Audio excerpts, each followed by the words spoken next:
Chapter 337. The two of them returned to the dilapidated temple at the foot of the mountain. A pot was set up in the middle of the courtyard, and a fragrant meat soup was being cooked.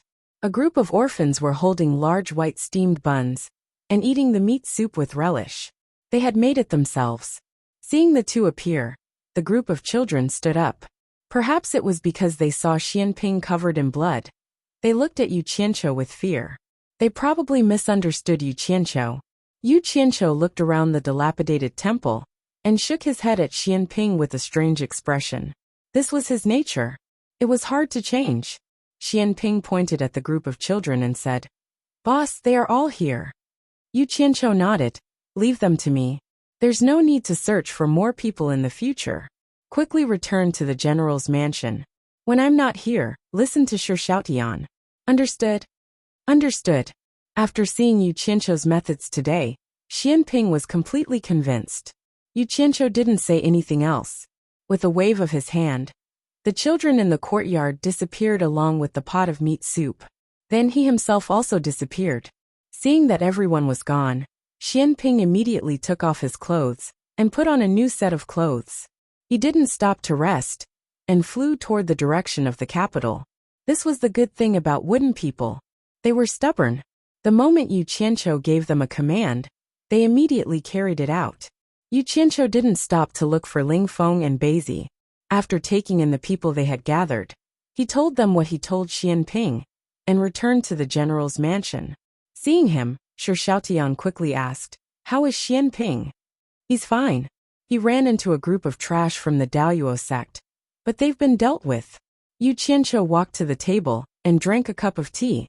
He turned around and said, "I've already ordered Ling Feng and the other two to hurry to the capital. From now on, you'll be in charge of the three of them and the 10 members in the mansion. Remember to keep a low profile. The cultivation world isn't peaceful at this time." Shi Xiaotian said with an embarrassed smile, "That's not good, right? How can I command them?" Yu Qianqiu waved his hand and said, "There's no need to say anything more. I've wasted too much time this time, so I don't have time to argue with you. I've already instructed Ling Feng's group of 3 and those 10 team members. Feel free to use them.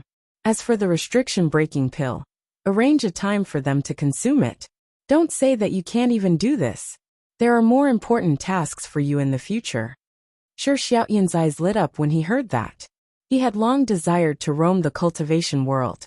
That way, his cultivation would not have been in vain. However, he was tied down by his family and could not leave at will. He nodded repeatedly and said, "Boss, don't worry, I understand. Let's not talk about this anymore. Your father is probably waiting anxiously for a long time. I still have to go to your father's place." As soon as Yu Qianqiu finished speaking, he disappeared again, leaving Shi Xiaotian looking forward to how he would make his way in the cultivation world in the future. Little did he know that when he truly stepped into the cultivation world, what awaited him would be a baptism of blood and slaughter. In the Western military camp, there were no tents anymore. Instead, there were sturdy and reliable barracks. On the training field, Shi Tian was wearing his military uniform and personally leading the training of the army. Not far away, on a tall watchtower, Shi Guang was wearing a full set of armor as he looked at the elite troops training below. He did not know when this army would be able to display its usefulness. After all, a general without a battle was lonely. Shi Guang turned around and looked at the 4 people behind him. These were the cultivators that Yu Qianqiu had sent to protect him. At that time, he did not think too much about it, because he wanted to escape from the capital. But who knew that it was easier to invite a god than to send him away? Now that he thought about it, Yu Qianqiu had sent these people. In addition to protecting him, he also had the intention of monitoring and controlling him. If he did not follow Yu Qianqiu's instructions, he believed that if these people wanted to take the heads of him and his father, it would be as easy as taking something out of their pocket.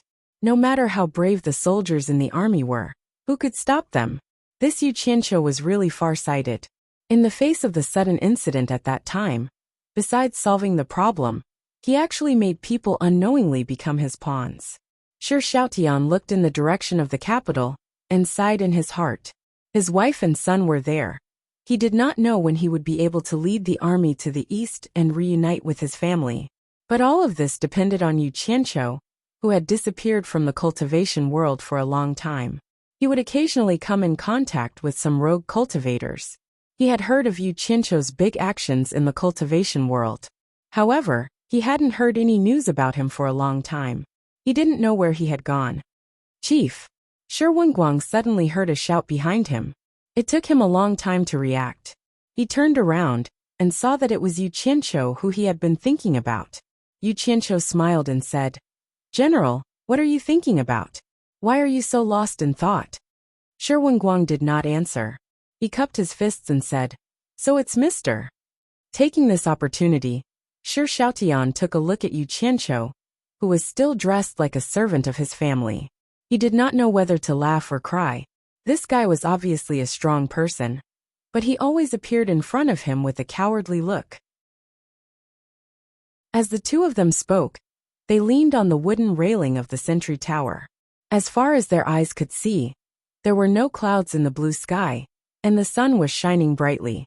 On the vast land, thousands of soldiers and horses were moving in an orderly manner. It was a magnificent sight.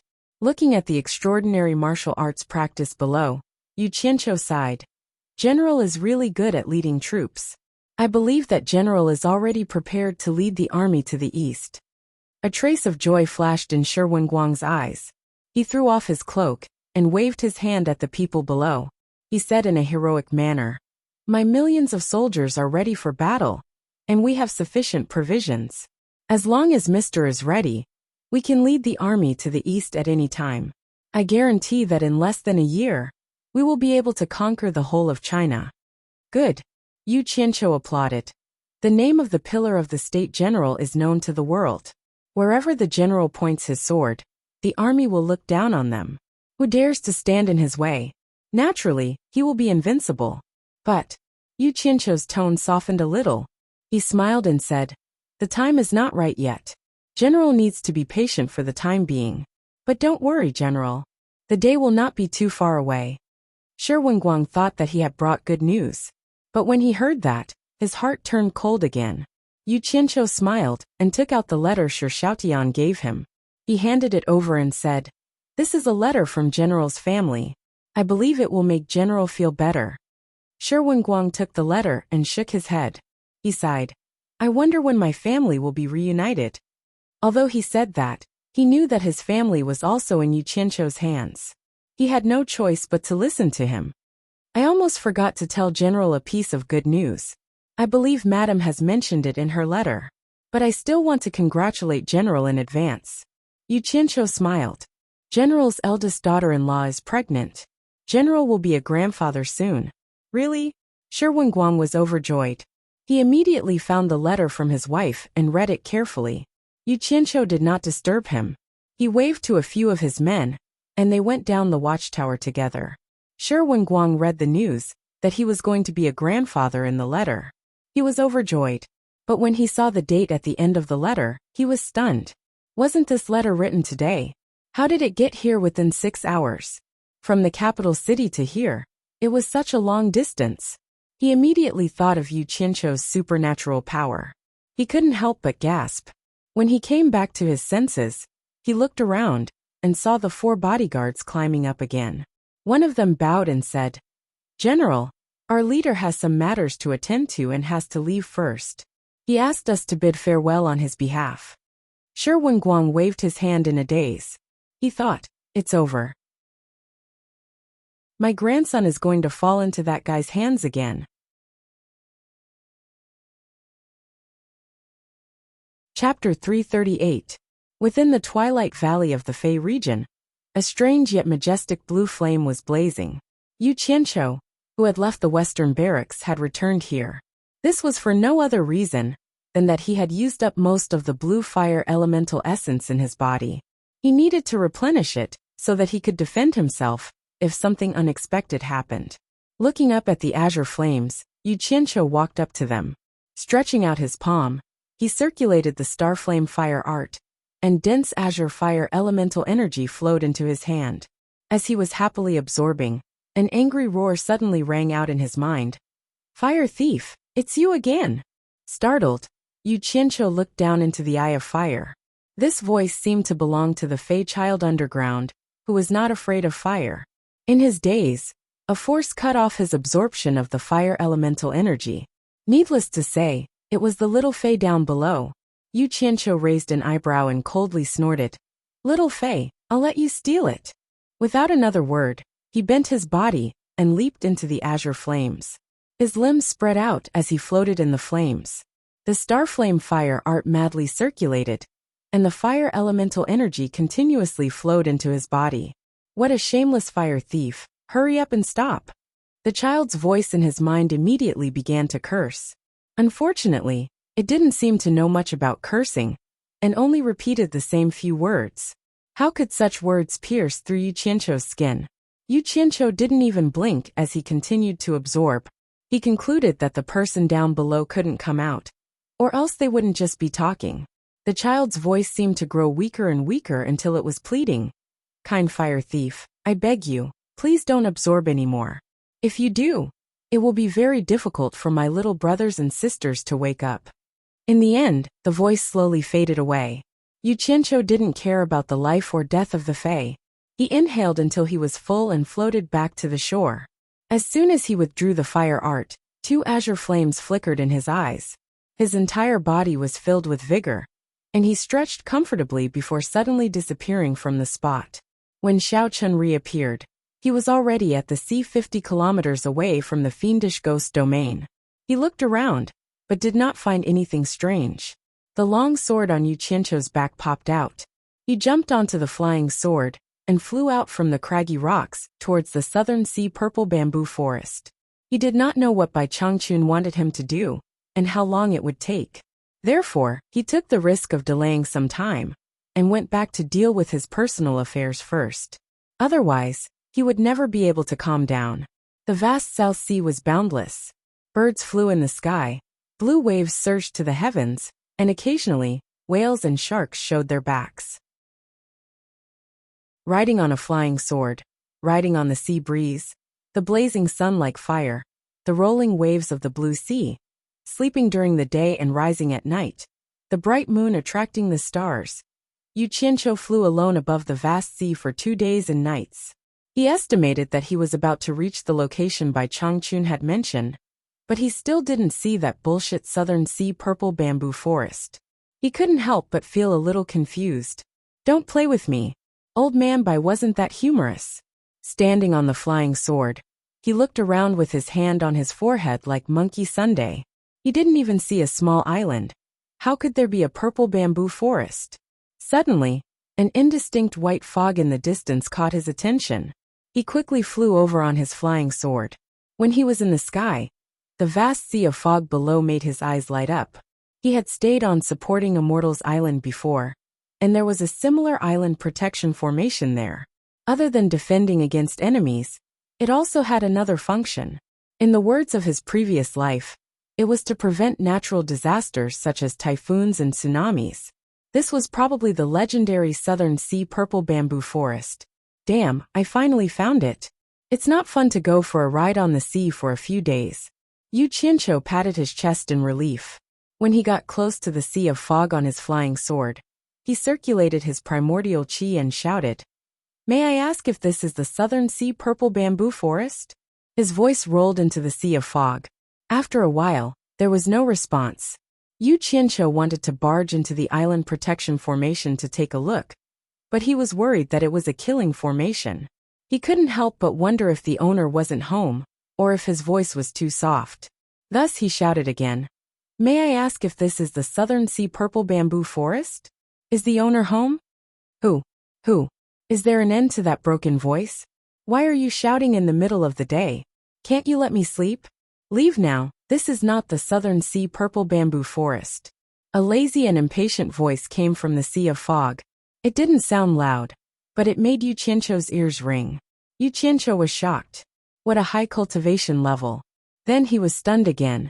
After all this time, this wasn't the southern sea purple bamboo forest? Then where would it be? Senior, since you live here, You must know the location of the Southern Sea Purple Bamboo Forest. Senior, please give me some pointers. I will be very grateful, Yu Qianqiu politely said. I don't know. Leave, don't disturb my afternoon nap. Just as the lazy voice finished, and Yu Qianqiu was feeling gloomy, a girl's voice came from the sea of fog again. Mister, why are you looking for the Southern Sea Purple Bamboo Forest? If the reason is reasonable, I can give you a pointer or two. As long as someone knew, Yu Qianqiu's eyes lit up. He cupped his fists and said, I don't have any reason to look for the Southern Sea Purple Bamboo Forest. I am here under the orders of my master. The woman replied with an "oh" and said, Who is your master? How do you know about the Southern Sea Purple Bamboo Forest? Hearing this, normal people didn't know about this place. Yu Qianqiu replied, My master's surname is Bai. He lives in the demon region's Shuntian Island. The girl's clear and melodious voice exclaimed, You're Senior Bai's disciple? What? Elder Bai took in a disciple? The lazy voice immediately became spirited and said, Zi, let him in. I want to see what kind of person can make Elder Bai take a liking to him. As soon as the voice finished, the sea of fog churned, and a passage was quickly opened up in front of Yu Qianqiu. The girl said, I didn't know you are Elder Bai's disciple. Please don't take it to heart. Please come in. It seemed like these two were very familiar with Bai Changchun. Were they enemies or friends? After hesitating for a while, Yu Qianqiu still flew in carefully along the passage. After all, if he wanted to know where the Southern Sea Purple Bamboo Forest was, he had to ask these two people. After passing through the passage, the surrounding sea of fog disappeared. It was really similar to the island's protective formation. From the outside, it looked hazy, but from the inside, there was nothing blocking it. Yu Qianqiu put away his flying sword and landed on the ground. A girl in purple was already waiting at the side. Yu Qianqiu only took a glance, and was immediately attracted. Her beautiful hair was unrestrained, and her face was beautiful, quiet, and dignified. She had a pair of big eyes that were filled with intelligence, and her skin was fair. Coupled with her purple dress, she seemed to have an extraordinary temperament. A simple purple ribbon was tied around her waist, outlining her graceful figure. It was the first time they met, so it wasn't good to be too lecherous. He had to leave a good impression on the beauty. Yu Qianqiu forced himself to look elsewhere. It was fine if he didn't look, but the moment he looked, his face darkened. There were bamboos all around him, and they were purple bamboos that he had never seen before. He was currently in a purple bamboo sea. If someone said that this wasn't the Southern Sea Purple Bamboo Forest, he wouldn't believe it even if he was beaten to death. He was obviously fooled. Chapter 339. A gust of wind blew, the bamboo sea swayed and rustled. A few purple bamboo leaves swirled and flew between the two of them. The lady in purple saw that Yu Qianqiu didn't look good, and seemed to see through his displeasure. She couldn't see through his cultivation, so she bowed and said, This is the Southern Sea Purple Bamboo Forest. My master is used to being free and unfettered. He doesn't have any taboos when he speaks. If he offended you in any way, I apologize on behalf of my master. I hope you won't take it to heart. With the lady apologizing, Yu Qianqiu's anger was reduced by half. Moreover, this was the Purple Bamboo Forest. That middle stage demigod must be here. Even if he was angry, he had nowhere to vent. He remembered that Bai Changchun said that Master Nongzhu had a female disciple. This must be the lady in front of him. He shook his head and smiled bitterly. Since this is the Southern Sea Purple Bamboo Forest, you must be Master Nongzhu's disciple. The one who spoke before was Master Nongzhu. Yes, Elder Bai must have mentioned it. The lady in purple smiled. My name is Zi. May I know your name? Zi. Yu Qianqiu sized her up and said with cupped hands, Mrs. dressed in purple, you are indeed as beautiful as your name suggests. I am Yu Qianqiu. You are Yu Qianqiu? Zi suddenly asked. Yu Qianqiu was startled and said, Lady Zi, have you heard of me? Zi shook her head slightly and said, I think I've heard my master mention this name before. But that person's reputation in the cultivation world isn't that great. He must have the same name as Mr. Why would Elder Bai accept such a notorious person as a disciple? She then raised her hand to lead the way and said, My master is at the Zhulang Paradise. Please follow me, mister. She then walked gracefully and led the way. Yu Qianqiu followed behind with a face full of suspicion.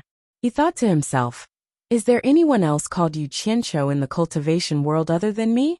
F***ck. How could such an eccentric name have the same name, and a bad reputation?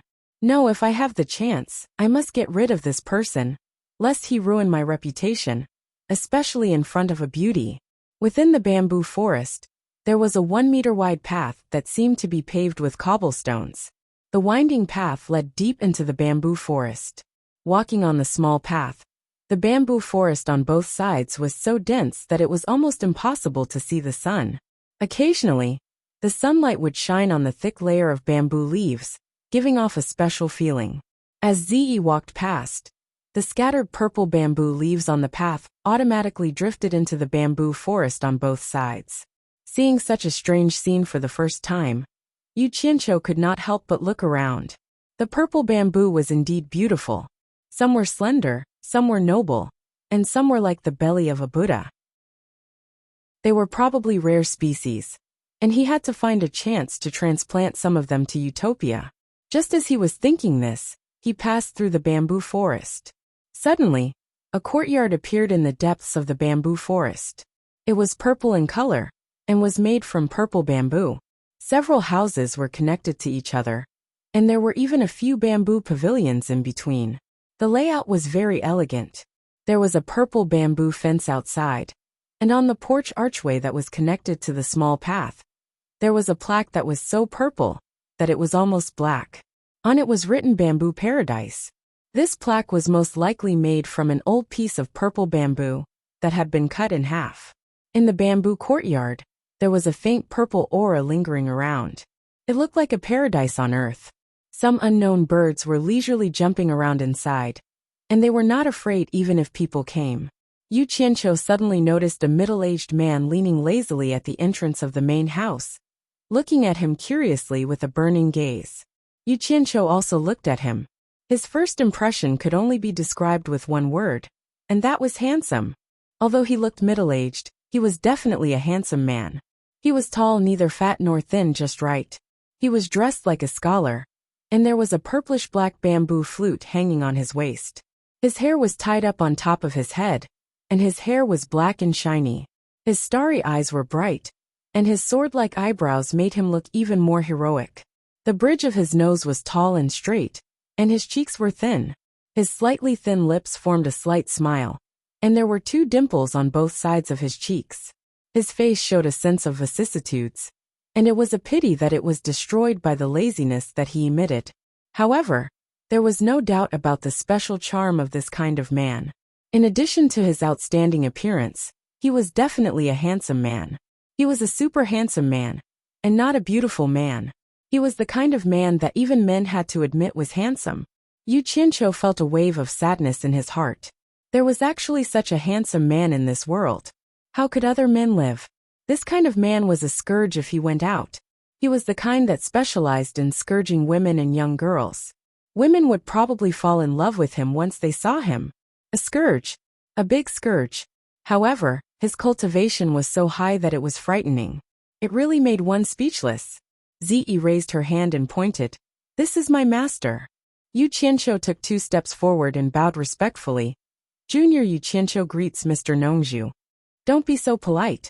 Nongzhu waved her hand casually, and her face released a charming lazy smile. However, the smile froze immediately. She was stunned and asked, what did you say your name was? Yu Qianqiu scratched his head and bowed again. My name is Yu Qianqiu. Your name is Yu Qianqiu. Nongzhu's eyes lit up. She left the door frame and walked a few steps down. She circled around Yu Qianqiu and asked, there is also a man named Yu Qianqiu in the cultivation world. Yu Qianqiu betrayed his master twice and made a lot of noise in the cultivation world. It is said that he also practiced a set of fire spells. It can be said that he is quite famous, and the cultivation world calls him the scum of the cultivation world. I have secretly looked for him several times, but he is so elusive that even I have not seen him. Do you know him? The more Yu Qianqiu listened, the darker his face became. It turned out that the Yu Qianqiu with the bad reputation that Ziyi mentioned was him, and the person that he wanted to find a chance to get rid of was also him. Damn it. Could it be that my reputation is really so bad that it's spread all the way here? Yu Qianqiu's face twitched a little and replied, I am afraid that the Yu Qianqiu that you mentioned is me. You are Yu Qianqiu? Ziyi shouted in surprise. When she looked at Yu Qianqiu again, the expression on her face seemed to be a little disdainful. Yu Qianqiu was speechless. It seemed that he had repeated his name several times. Why did it sound a little strange? Doesn't look like it. Nongzhu shook her head and looked at him carefully. She said, You don't look like the legendary scum of the cultivation world. What's more, Old Bai is used to being serious. It is impossible for him to accept that Yu Qianqiu as his disciple. What evidence do you have to prove that you are Yu Qianqiu? Yu Qianqiu's neck thickened. Then he became discouraged and said dejectedly, I don't know how to prove it. Is it that important whether I am Yu Qianqiu or not? Of course it is important. Yu Qianqiu, whom I have been looking for everywhere, has come to me voluntarily.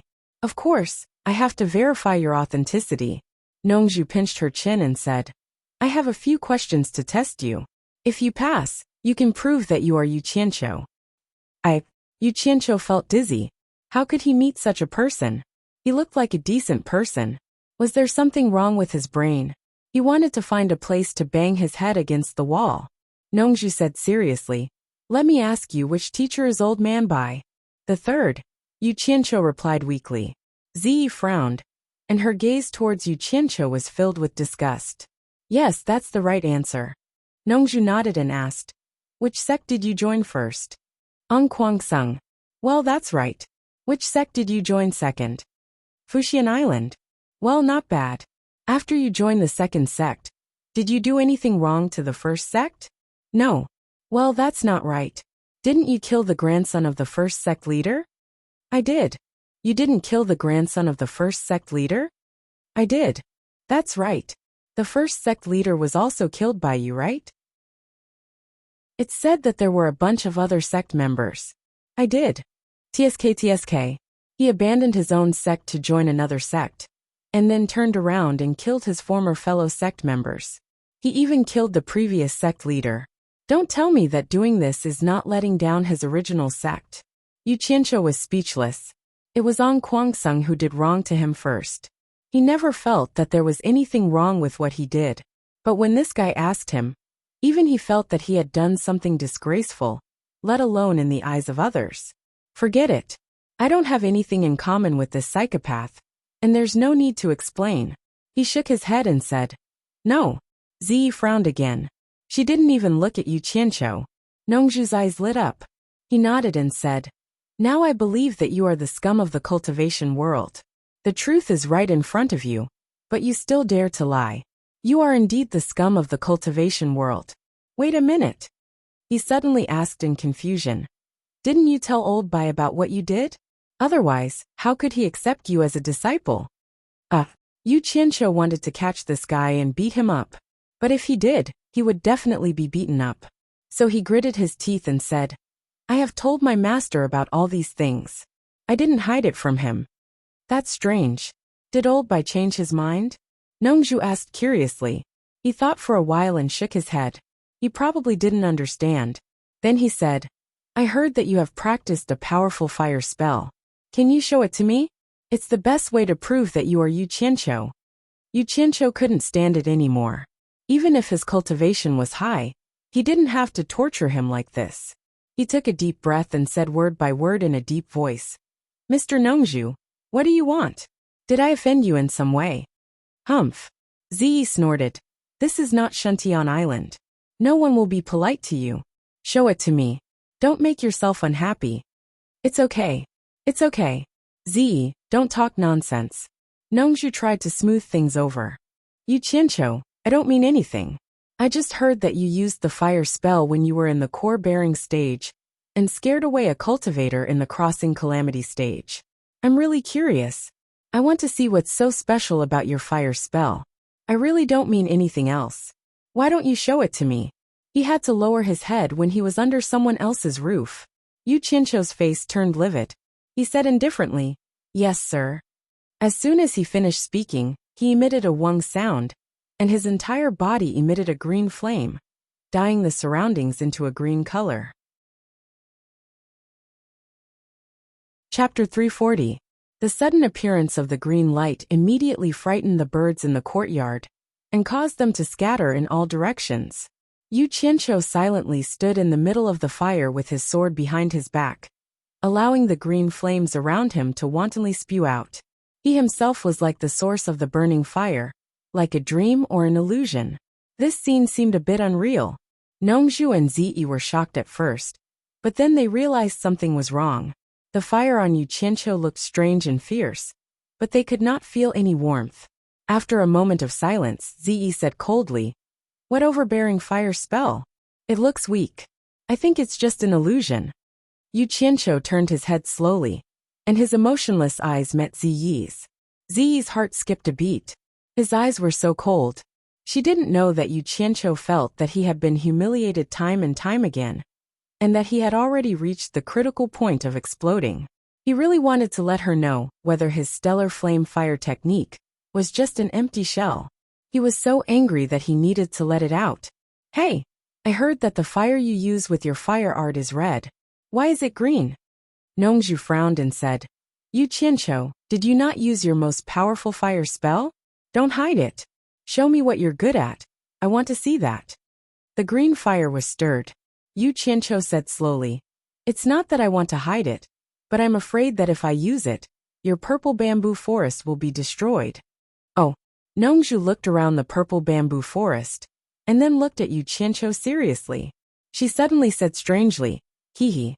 Strange, I can't see through your cultivation. You can't be more powerful than me, can you?"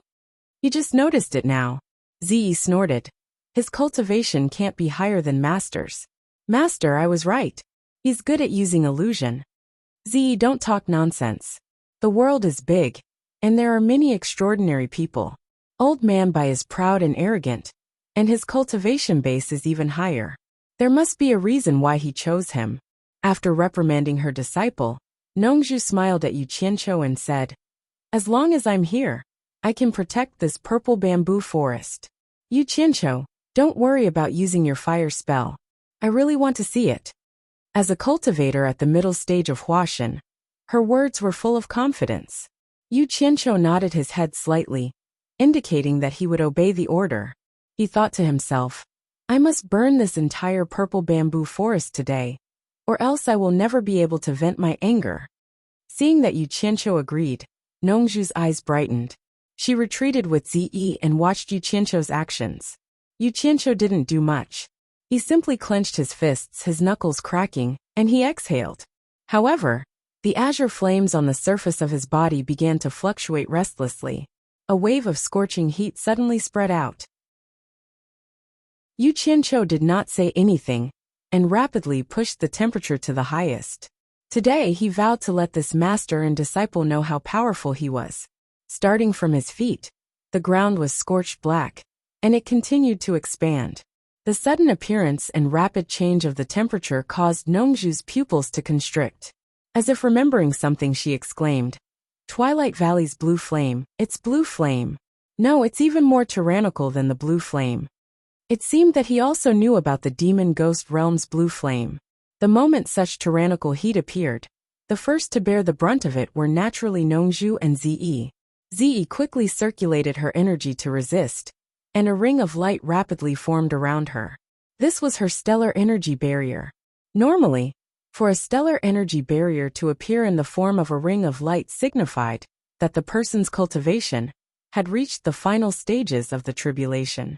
However, the blue flame's heat was far too tyrannical, and Yu Qianqiu was deliberately giving them a hard time. One could easily imagine just how terrifying the temperature was. Ziyi's serene face revealed an expression of fear. Her stellar energy barrier wavered, as if it was about to be destroyed by the invisible heat, but she continued to use all her cultivation and clench her teeth to resist. Nongzhu immediately realized that something was wrong with her disciple and harshly yelled, "Ziyi, quickly retreat. This flame is not something you can endure with your cultivation." Ziyi glanced at Yu Qianqiu with a complicated expression. Biting her lips, she obeyed her master's orders and teleported far away into the purple bamboo forest. All of this happened in the blink of an eye. Brat, it seems that you really do want to burn down my purple bamboo forest. Fine, let me have a taste of your starflame fire art. Nongju said in high spirits, and her face was full of excitement. It seemed that she was the kind of person who had been lonely for a long time and was looking for a fight. However, it seemed a little too much for a middle stage of Huashan realm cultivator to fight an early stage of Yuanying realm cultivator. The purple-black flute on Nongju's waist appeared in her hand. She held it horizontally to her lips, and her slender fingers quickly flicked and pressed down, creating a series of finger shadows. Di-li-li. The clear sound of the flute was like the sound of nature. Just listening to the sound, it seemed to be refreshing. The blue flame on Yu Qianqiu's body fluctuated along with the sound of the flute, but with a cold hum, the fire of the blue flame suddenly increased. The spreading blackness on the ground bypassed Nongju and quickly attacked the surrounding buildings. Just now, he used the high temperature to force Ze to retreat, but the high temperature that he controlled could not get close to Nongju. Therefore, he controlled the strong heat to attack the surroundings and no longer fought against Nongju. He wanted to see how Nongju could protect the purple bamboo forest. Nongju, who was playing the flute, showed a faint smile on her face. The sound of the flute suddenly changed and became melodious. Yu Qianqiu, who was surrounded by the blue flame, slightly squinted his eyes. He saw that the sound of the flute in Nongju's hand actually spread out in a kind of almost tangible sound wave.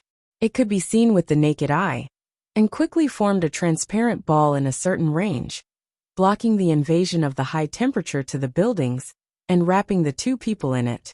Yu Qianqiu tried his best to drive the flute, but the strong heat that used to be invincible in the past could not break the sound barrier.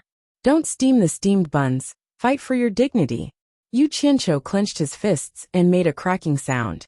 He straightened his chest and waved his arms, saying, "Ah!" Boom! The blue flame suddenly burst out.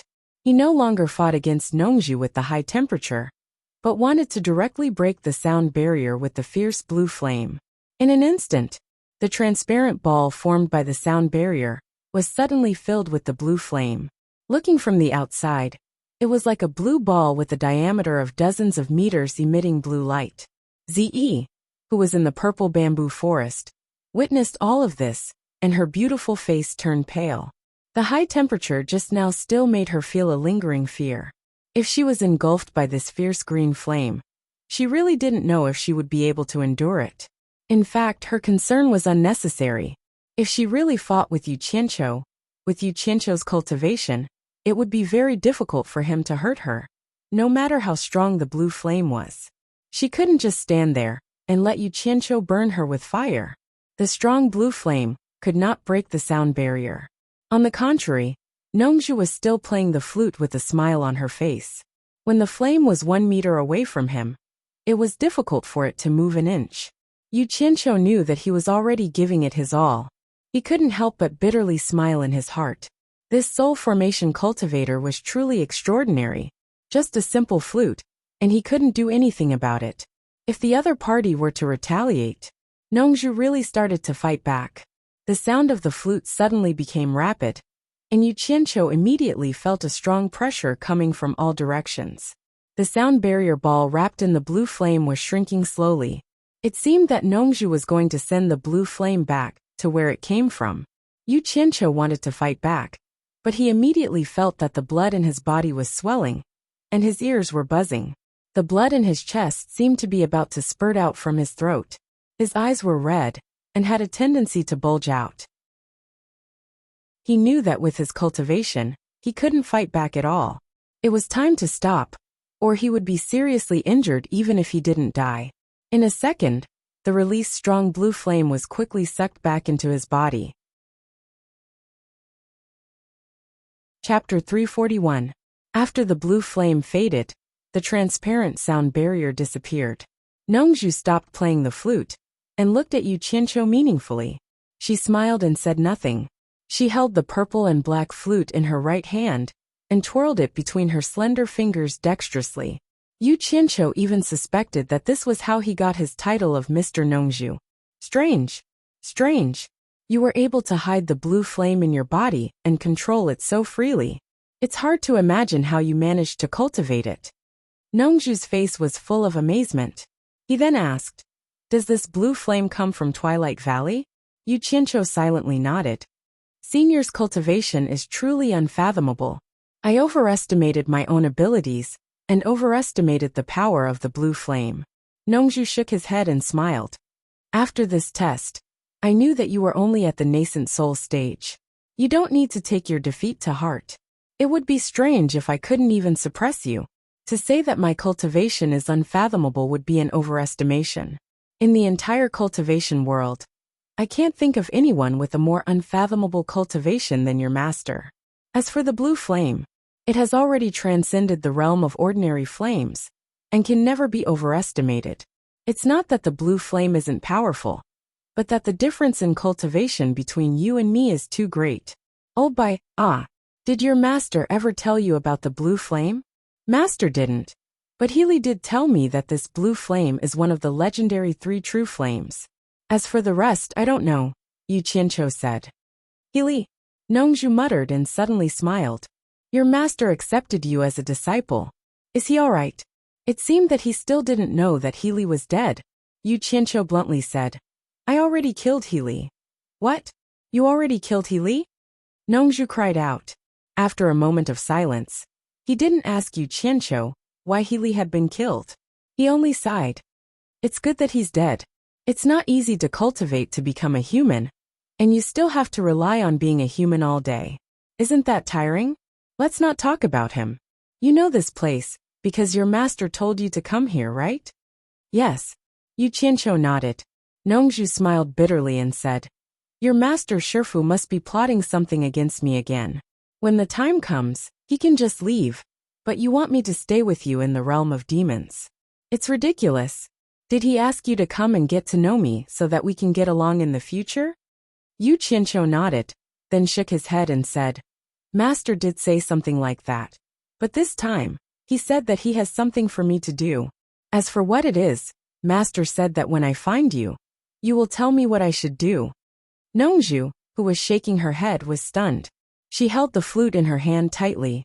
After a long time, she looked at Ze, who was standing in the purple bamboo forest. She smiled bitterly again and said, By Changchun, you worry too much. But why do you always drag me down? As your friend, do I have to worry for nothing? I have nothing to say about you worrying about the demon region and pulling me in. After all, I was the one who pulled you in back then. But do you have time to worry about the whole world? This time, you don't even let my disciple go. Hearing this, Yu Qianqiu, who was a bit discouraged, immediately became curious. He couldn't help but ask, Senior, what does my master want me to do? At this moment, Ze also walked back and looked at her master curiously. What? Do you want to do it? Nongzhu said angrily. He wants you to die and gamble with your life. Do you want to do it? Damn. Only people with mental problems would do it. Yu Qianqiu subconsciously shrank his head and said with a smile, Senior, you must be joking. How could my master send me to die? Impossible?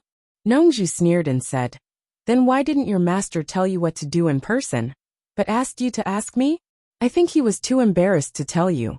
Let me ask you, do you know that your master is going to the East Holy Land? Yes. Healy said that master's lifespan was running out, and he couldn't wait until the next opening day of the Heaven and Earth formation. So master is basically going to go this time. Did your master tell you about the star bead? He did. He said that it was a treasure that even the immortals in the upper world coveted. The owner of it could become a god, and the ancient war started because of it. Nongzhu nodded and said, It is said that there is a solid reason to believe that the star bead didn't fall into anyone's hands, but was left in the territory of the Huaxia Empire. Damn. Yu Qianqiu's eyes lit up and he said with a smile, That's not possible. If such a precious treasure was really left in the territory of Huaxia, it would have fallen into the hands of some big sects or masters in the cultivation world. Hehe. Do you think people in the cultivation world of Huaxia don't want to look for it? However, After searching for tens of thousands of years, no one had been able to find it. Hence, everyone treated it as a legend, and no one bothered to find it again. It should be over by now. But a highly respected fortune-teller from the Dirong kingdom said before his death that the star bead would reappear in the Huaxia Empire in 100 years. Hey, now there is something interesting to watch. All the soul-forming stage cultivators from all countries are eyeing the Huaxia Empire. Yu Qianqiu asked suspiciously, "Senior, what does a fortune-teller do? How did he convince everyone with just one sentence?" It's similar to fortune-telling in the secular world, but he is more advanced. He doesn't hang out with ordinary people, and his customers are all soul-forming stage cultivators from all countries. That old guy doesn't speak easily, but when he does, he never makes a mistake. How can people not believe him? So a bunch of soul-forming stage cultivators came to Huaxia to join in the fun. But your master is also from Huaxia, and he is the #1 soul-forming stage cultivator. If your master doesn't agree, no one dares to come. Damn, that old guy is really awesome. It's an honor to be his apprentice. Yu Qianqiu blinked and asked, "What happened then?" Then the news that your master is going to the Eastern Holy Land in a few years got out. A bunch of people were prepared to wait for your master to leave before coming. But your master didn't want it. He took the initiative to send out invitations, inviting all the soul-forming stage cultivators to gather in the Eastern Sea. I was the one who sent the invitations. Your master has a lot of face, so no one dared to not go. Even I went. In the end, your master is awesome. Facing several hundred soul formation stage experts from various countries, he actually wanted to force everyone to swear a poison oath. The general meaning was that under the situation where he went to the Holy East Land, and whether he was alive or dead, the soul formation stage experts present were not allowed to personally participate in this matter, and were not allowed to personally visit the Chinese cultivation world. To be honest, although your master is a bit arrogant, this oath isn't too extreme. At least he left some leeway for those people, and didn't completely cut off their hope. But with so many people present, your master is going against everyone alone. So naturally there are people who aren't afraid of him. They've started fighting. Yu Qianqiu asked excitedly. Just imagine a person facing all the top experts in the world. Just this courage alone is enough to make people's blood boil. Ze, who was at the side, also had a strange look in her eyes. Hehe. When it comes to fighting, I've never seen your master afraid of anyone. Back then, before your master took over the demon ghost region, when he was still in the early stage of soul-forming stage, he dared to look for experts all over the world to challenge, and beat some early-stage soul-forming stage cultivators until they were speechless. In the end, I thought of some ways to restrict your master to the demon ghost region, and your master became the world's #1 expert through fighting. Sigh. In the sky above the Eastern Sea, Old Man Bai immediately killed 3 people because of a disagreement. What a good temper. Zi suddenly asked. Master, what were the cultivation levels of the 3 soul-forming stage cultivators that Old Man Bai killed? Do ordinary early-stage soul-forming stage cultivators have the guts to do that? Nongzhu asked in reply, and continued with a bitter smile. Later, some soul-forming stage cultivators thought your master was too arrogant. So 16 soul-forming stage cultivators joined forces to fight your master, including 2 early-stage soul-forming stage cultivators. Wow! In that battle, I finally understood what it meant to be the #1 expert in the world. With a flip of his hand, he could summon clouds and rain. With a flip of his hand, he could control ice, wind, fire, and water. He could move mountains and drain seas. Even the thunderbolts in the sky were casually turned into heavenly swords by him. It was as if there was nothing in this world that he couldn't borrow. He killed all 16 deity transformation cultivators. Even now, when I think of that scene, my heart still palpitates with fear. In the end, the rest of them didn't dare to cause trouble, and were all forced to swear an oath. Tell me, is your master still human? With such a terrifying cultivation level, how could he still stay in the cultivation world, and not ascend to immortality? Chapter 342. Ziyi's eyes became confused when she heard these shocking words. She seemed to be imagining the scene of the fierce battle. Yu Qianqiu was shocked and excited, but he didn't think it was strange. Bai Changchun once told him that he had even killed immortals in the upper world, so it was normal for him to have no opponents in the cultivation world. Although those people were forced to make a poison oath, they didn't give up. The poison oath said that they couldn't intervene in person, but it didn't say that they couldn't let others intervene on their behalf.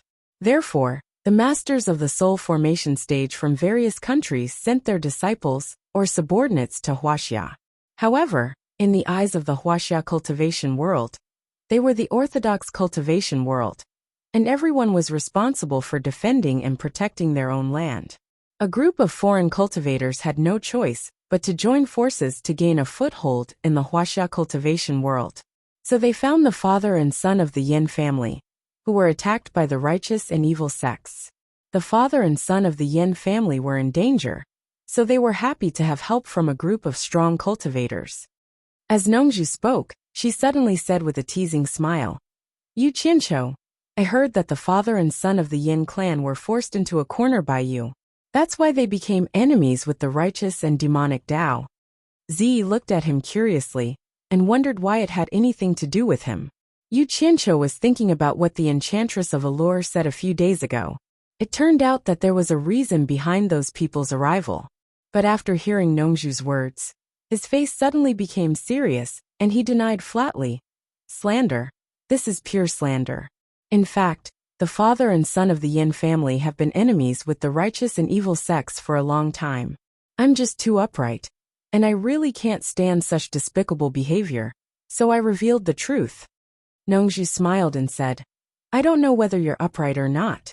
Anyway, I only know that many cultivators call you the scum of the cultivation world.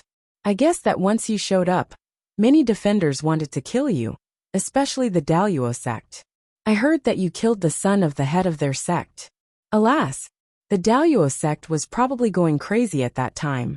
It could be said that they were humiliated by you. So they sent a large number of people and almost turned the Huaxia cultivation world upside down. But even I didn't expect that you would hide in the demon ghost region and become old Bai's disciple. Who would have thought that? No wonder I couldn't find you anywhere." Although Ziyi rarely interfered with the matters of the outside world of cultivation, she still knew about some of the higher-ranked sections.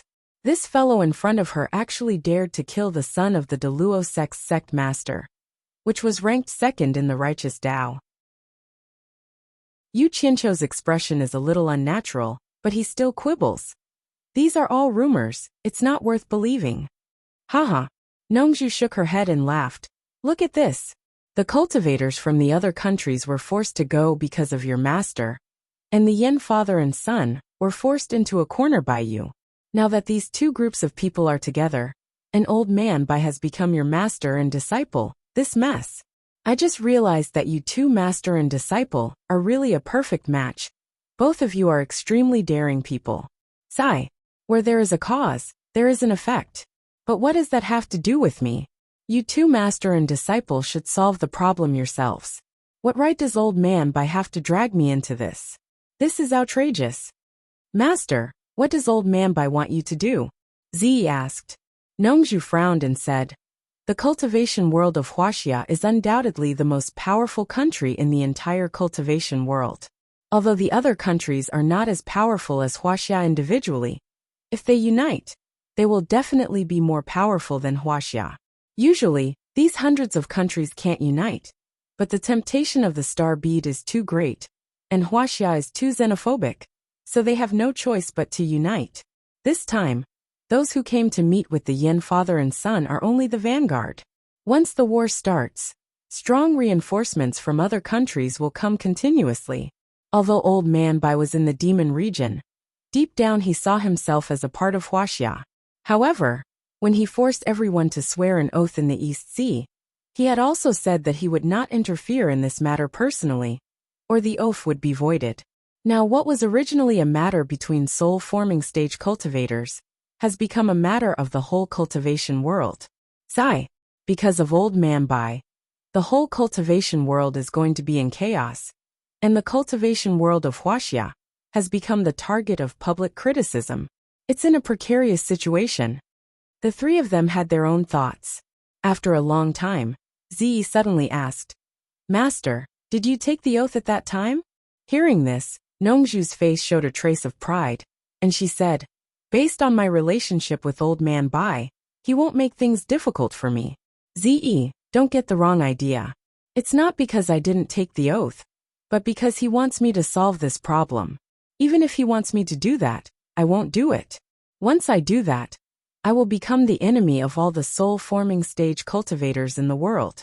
At that time, Old Man Bai can just leave, and I don't have the ability to fight against all the masters in the world alone. I can live for at least 700 or 800 years, and I don't want to die so early. After a pause, she shook her head and said with a bitter smile, "But I was still tricked by this old man. Some time ago, he came to me and said that this problem was caused by him, and he had to find a way to solve it. Otherwise, once the cultivation world of Huaxia collapses, the armies of the secular world from other countries will come one after another. At that time, the Huaxia Empire will be in chaos, and the common people will be in deep trouble.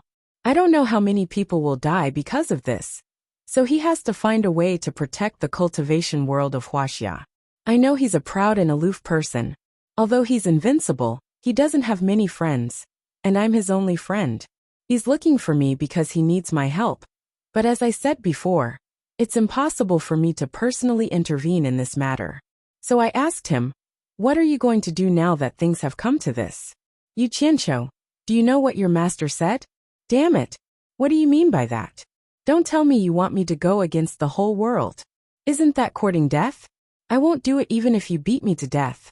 Yu Qianqiu shook his head decisively and said, "This is a matter between masters like you. I am just at the gathering vitality stage, and I can't guess what you are talking about." His words first removed himself from the problem, but he might not get what he wanted. Nongzhu was stunned. She looked at him with a strange expression and continued, "Your master said that he has been meditating on the Great Tao for many years, and he seemed to understand something by watching the stars at night. He found the person who can solve this problem. He hopes that I will send my disciple, Ziyi, to help that person, for the sake of our friendship." "Master, did Senior Bai specifically ask me to participate in this matter?" Ziyi asked in surprise. It seemed that it was a great honor to be called Bai Changchun. Yu Qianqiu glanced at her and thought, "Idiot." Nongzhu rolled her eyes at Ziyi and snorted, "I refused at that time. Isn't that asking my disciple to die? Who would have thought that the old man would bully me for being soft-hearted? He said that if I didn't help him, he wouldn't care if he would be punished by the heavens. He would slaughter all the deity transformation cultivators in the world, including me. I was shocked at that time. I knew that since he dared to say that, he would definitely do it. I had no choice but to ask him, 'Can the person you mentioned really solve this problem?' He said yes, so I gritted my teeth and said yes. After the matter was settled, he told me that he would ask that person to come to me in person, and asked me to tell him about it. He also asked Ziyi to go with him to carry out the task." Speaking of this, Nongzhu suddenly pointed at Yu Qianqiu's nose and flew into a rage. "Damn it! I thought it was some great figure that could attract old Bai's attention. I wanted to meet him, but it turned out to be you, Yu Qianqiu. You are the scum of the cultivation world." As a cultivator in the nascent soul stage, how could you, a cultivator in the nascent soul stage, protect the cultivation world of Huaxia? How could you run away? Not only the father and son of the Yin family will not let you go, but many cultivators in the cultivation world of Huaxia will also want to kill you. How could you protect them? It's good enough that you can protect yourself. Asking you to take my disciple out, isn't that a gamble with your life? I finally understand now. Old Bai was afraid that you would die too quickly, so he took my disciple out to be your bodyguard, old bastard. It was probably because he was angry that a handsome old man like him was spouting vulgarities. Chapter 343. Go ahead. Go ahead. I don't want to do that glorious and great thing. If I have to sacrifice, I have to make it worthwhile, right? Do you want me to shed my blood for the world? I have nothing better to do. What does the world have to do with me? Who would do something without benefits? Yu Qianqiu murmured to himself. He lowered his head and let him scold him. However, there was one thing that he also understood. It seemed that this guy knew who he was the moment he heard his name. He was beating around the bush to tease him. In Ziyi's strange eyes, Nongzhu seemed to find that she had lost the demeanor of a master. She said to Yu Qianqiu embarrassedly, "Tell me what you think. I can see that you don't want to go either. As long as you refuse, I don't think Old Bai has anything to say. Then this matter will naturally be settled. Forget it. You don't dare to stand up for me. Do you think I'm an idiot? Old Bai is like a butcher when he gets angry. I'm just a promising young man. I can't even stand a chance against him." Yu Qianqiu coughed and sternly said, "Since it's an order from my master, how can I not obey as his disciple? I can't do such a thing. Yu Qianqiu is willing to sacrifice my life to relieve master's worries, even if I die 10,000 times." His expression showed that he was resolute to die. His righteous words made Ziyi's disdainful look disappear. A woman's heart was like a needle at the bottom of the ocean. It was hard to understand. Nongzhu winked and twitched her face. She said, "Hee. You. Hee. What a filial disciple. I think the dead headmaster Ong Kwangsung will be so angry that he will come back to life after hearing your words." Yu Qianqiu turned a deaf ear to these mocking words and acted as if he hadn't heard them at all. Instead, he said, "Senior, I believe that my master has other arrangements. He wouldn't let me and Lady Ziyi go into danger alone." In fact, he felt that the name Nongzhu was not a good one.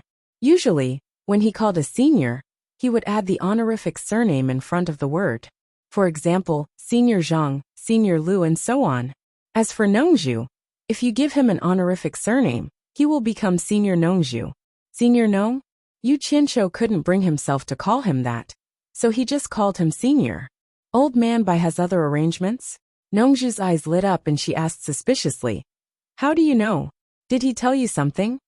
"I didn't say anything, but think about it, Senior," Yu Qianqiu explained. "Although it's not convenient for my master to do it, I can ask someone else to do it. As the torture master of the realm of demons and ghosts, he has thousands of demons and ghosts under his command. Just the ones at the final stage of crossing the heavenly tribulation are frightening. If my master can let me bring them out, I'm confident that I can defeat them no matter how many cultivators from different countries come."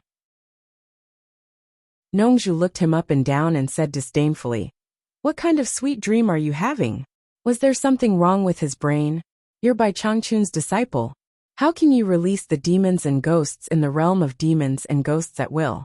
If your master had a choice, he would rather destroy the cultivation world of Huaxia than release a single demon or ghost. Does it matter? At worst, we can drive them back to the realm of demons and ghosts." Yu Qianqiu said disapprovingly. Nongzhu looked into the distance with confusion in her eyes, as if she recalled something from the past. After a pause, she shook her head and sighed. "You don't have to mention it again. Your master won't do it. It involves the oath made by the ancient god of war, demon monarch of swords, when he took over the realm of demons and ghosts." Ziyi asked curiously, "Master, do you know about it?" Nongzhu looked at her disciple and sighed. She said with a wry smile, "If it weren't for my laziness and unwillingness to bear the heavy responsibility, the realm of demons and ghosts of this generation would not be me, instead of Old Bai. Speaking of it, I tricked Old Bai and trapped him in the realm of demons and ghosts for more than 1,000 years. Otherwise, with his talent, he would have ascended to the immortal realm long ago, and the current situation would not have happened. Speaking of it, it has something to do with me. I'm the one who wronged him first." As he spoke, he looked at Yu Qianqiu and sighed. Forget it. Since you are determined to follow master's orders, then I have nothing else to say. Just take it as I owed Old Man Bai back then. Today, I will return it to him." Yu Qianqiu had heard about this from Bai Changchun.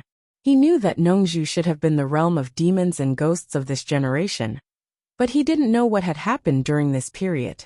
Yu Qianqiu couldn't help but blame himself for talking too much when he saw that Nongzhu had agreed to the matter that she had opposed so firmly because of his words.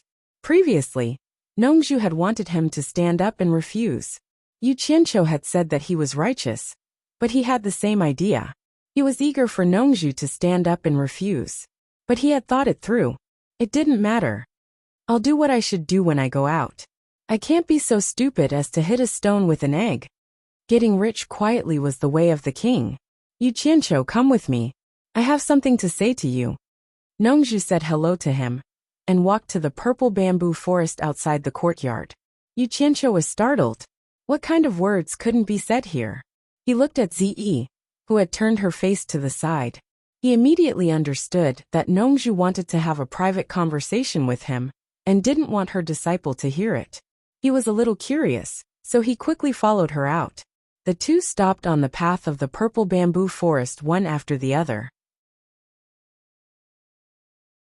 A halo expanded from Nongju's body and quickly wrapped Yu Qianqiu in it. Nongju turned around and asked, "What are you going to do this time?" Damn! What's so mysterious that they even need to set up a bounded domain to prevent others from eavesdropping?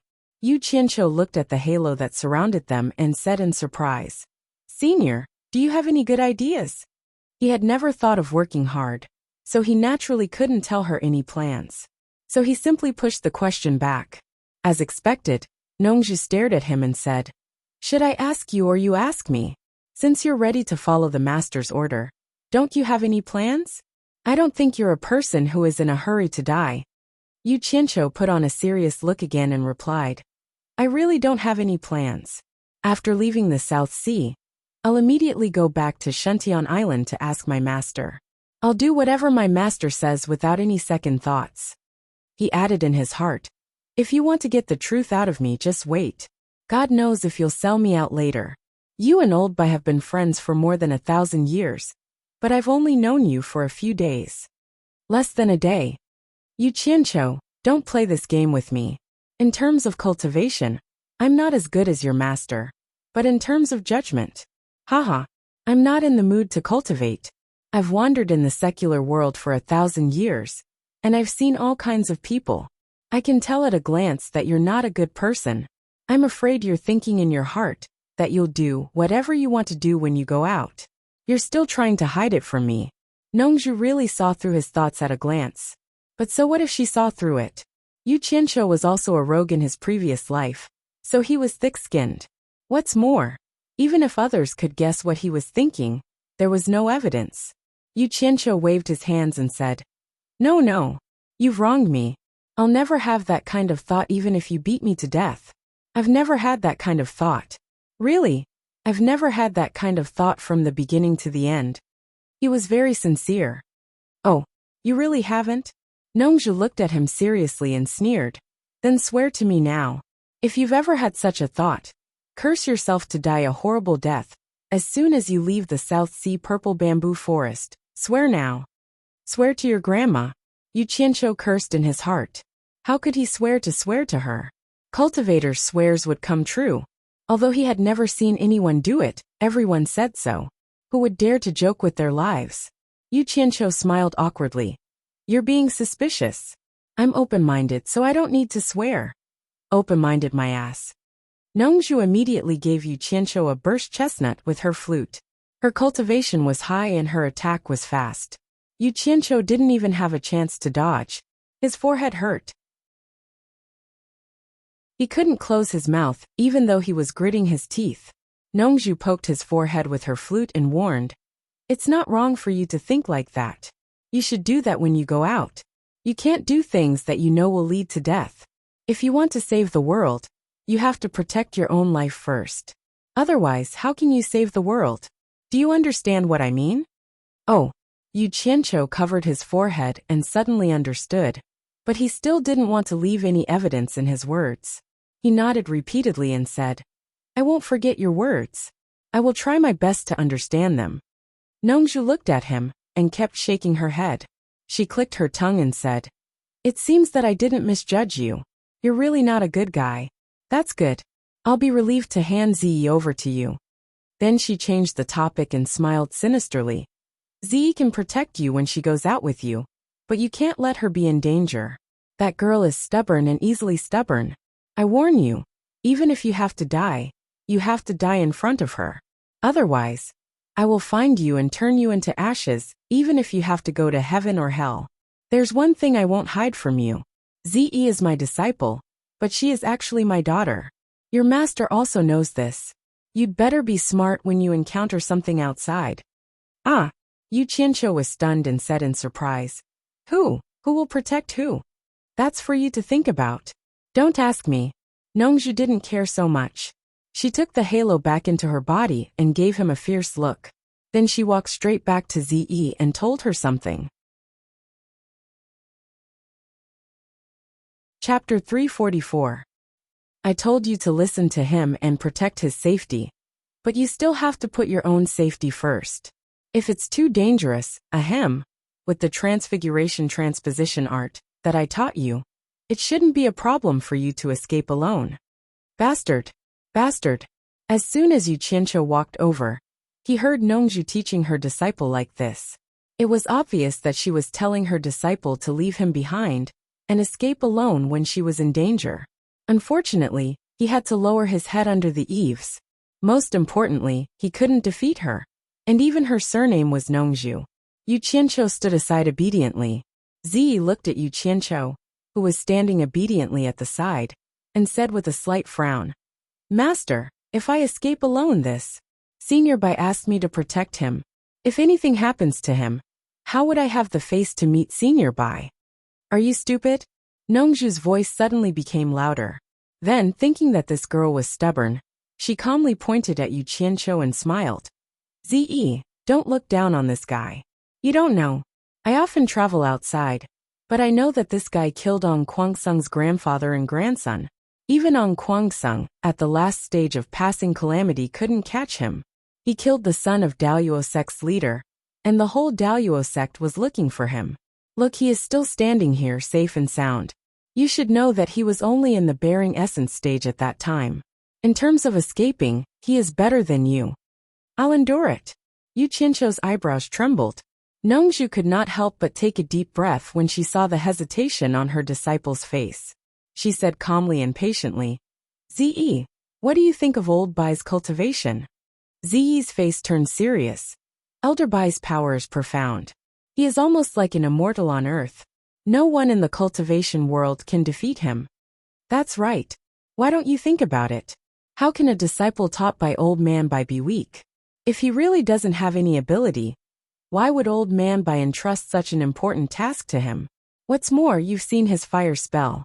Although your cultivation is at the end of the crossing heavens test, do you think you can catch him? Nongzhu sighed. To be honest, I'm not worried about him, but you. If something happens to you, Master will be the only one left in the southern sea purple bamboo forest. How do you expect Master to live for the next few hundred years? Despicable and shameless. You're even playing the pity card. I'll continue to endure it. Yu Qianqiu pretended not to hear anything, and continued to maintain a straight face. As expected, Zi nodded emotionally and said, Master, don't worry. I will definitely come back to serve you without a single scratch. Good. I'm relieved. Let him be then. Nongzhu waved her hand sadly and said goodbye. When she turned around, there were tears in her eyes. Nobody knew whether it was real or not. However, Yu Qianqiu gave him a disdainful look. He judged others by himself, and felt that this guy must be pretending. Zi knelt down and said, Master, take care. I will come back as soon as possible after completing the task entrusted by Senior Bai. Do you think you're playing house? Come back as soon as possible? Yu Qianqiu also bowed to Zi. Nongzhu waved at them with her back facing them, indicating for them to leave. Yu Qianqiu didn't want to stay any longer when he met his nemesis. He unsheathed the long sword on his back, jumped on the sword and jumped into the air. Zi flew directly after him, and played a spell in the air. The two of them quickly went far away. Yu Qianqiu's mood instantly became much better when he saw the vast ocean again. Who knew that Nongzhu's voice would suddenly resound in his ears? Stinking brat, I'm warning you. Don't have any designs on my daughter just because she's beautiful. If I find out, I'll castrate you. The voice was so loud that it made his ears numb. He staggered and almost fell off the sword. Zi immediately noticed and asked, Yu Qianqiu, what's wrong? It's very windy, Yu Qianqiu said awkwardly. He knew that the cultivation of the spirit-severing stage was very terrifying. They were not far from the South Sea purple bamboo forest, so he didn't dare to say anything bad about Nongzhu. Ziyi looked around in confusion. It seemed that she didn't notice how strong the wind was. She turned her head and asked, Yu Qianqiu, I rarely go out. Where are we going now? To the Huaxia cultivation world? No hurry. Let's go back to the demon ghost region, to see my master first. We'll listen to his opinion first. Yu Qianqiu said. Okay. Ziyi nodded heavily. Hearing that they were going to see Bai Changchun, she became solemn as if she was going to see a saint. One of them rode on the sword, and the other flew in the air. The woman followed beside Yu Qianqiu and quickly flew to the demon ghost region. Yu Qianqiu looked at Ziyi from time to time. He found that she and Nongzhu looked similar. However, it seemed that Ziyi didn't know that Nongzhu was her father. Otherwise, Nongzhu wouldn't have been so sneaky. There might be a big story behind it. They flew over the sea. 2 days later, they entered the gloomy and terrifying demon ghost region. From time to time, all kinds of demons and ghosts with ferocious faces flew over arrogantly. However, when they saw Yu Qianqiu, their faces immediately changed. They all flashed to the side with their hands down and lowered their heads.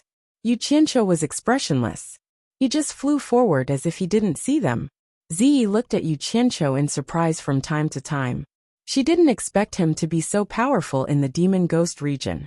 On the 1,000-mile lake, once they arrived at Obedient Island, the two of them landed immediately. Lady Mu walked over and called out, Mr. Her gaze then shifted to Ziyi, and she bowed slightly in greeting. Yu Qianqiu asked, Is my master here? Miss Mu nodded with a smile.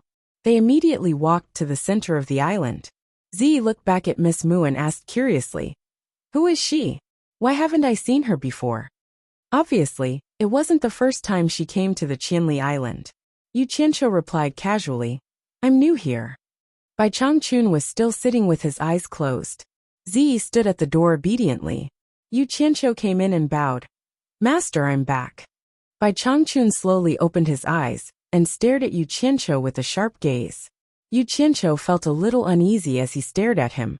Bai Changchun said, Nongzhu has told you everything that happened, right? Yes. Yu Qianqiu said respectfully. Bai Changchun asked again, Are you willing to do this? F*ck. Do I dare to refuse in front of you? Yu Qianqiu said, I'll follow your arrangements. Bai Changchun nodded and said to the door, Ziyi, are you willing to help him? Ziyi quickly came in respectfully and bowed.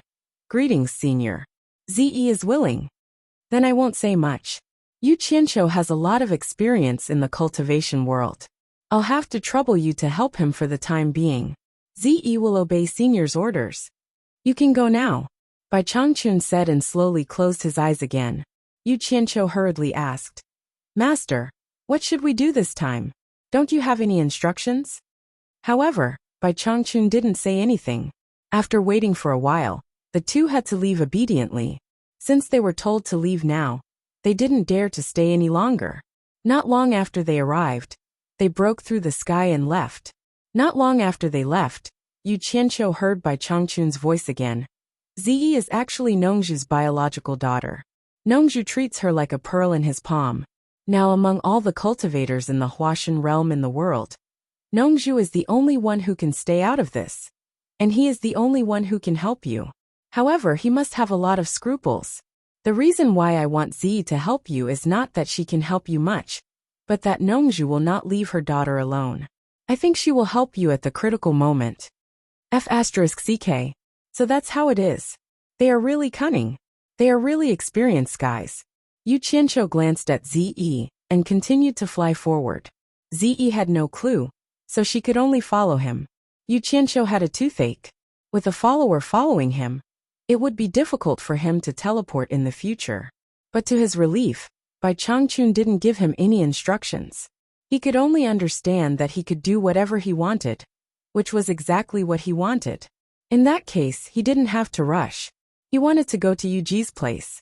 He had been thinking about the legendary black fire and resurrection grass in the 9th Netherworld cave.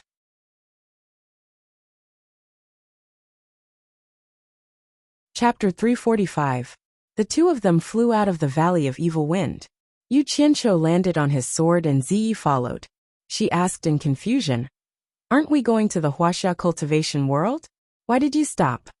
Yu Qianqiu pointed at the valley where the phosphorescence was faintly discernible and said, "Looking for something to prepare for going to the Huaxia cultivation world." Hearing him say so, Ziyi didn't ask anymore. She followed him into the valley against the gusts of Yin wind. Before they got close, they heard someone shouting in the depths of the Yin fog. "Who are you? How dare you break into my Valley of Evil Wind? Stop and reply."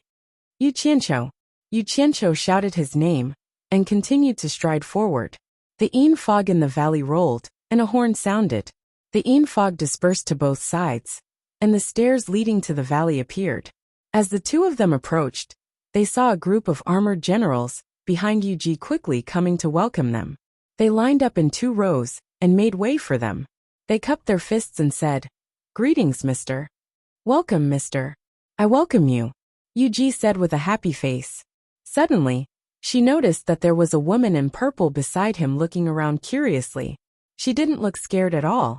Obviously, she wasn't an ordinary person, so she bowed to greet them. "I'm here to visit sister-in-law. I don't dare to trouble sister-in-law to welcome me." Yu Qianqiu raised his hand to help her up. He cupped his fists and smiled at the generals on both sides.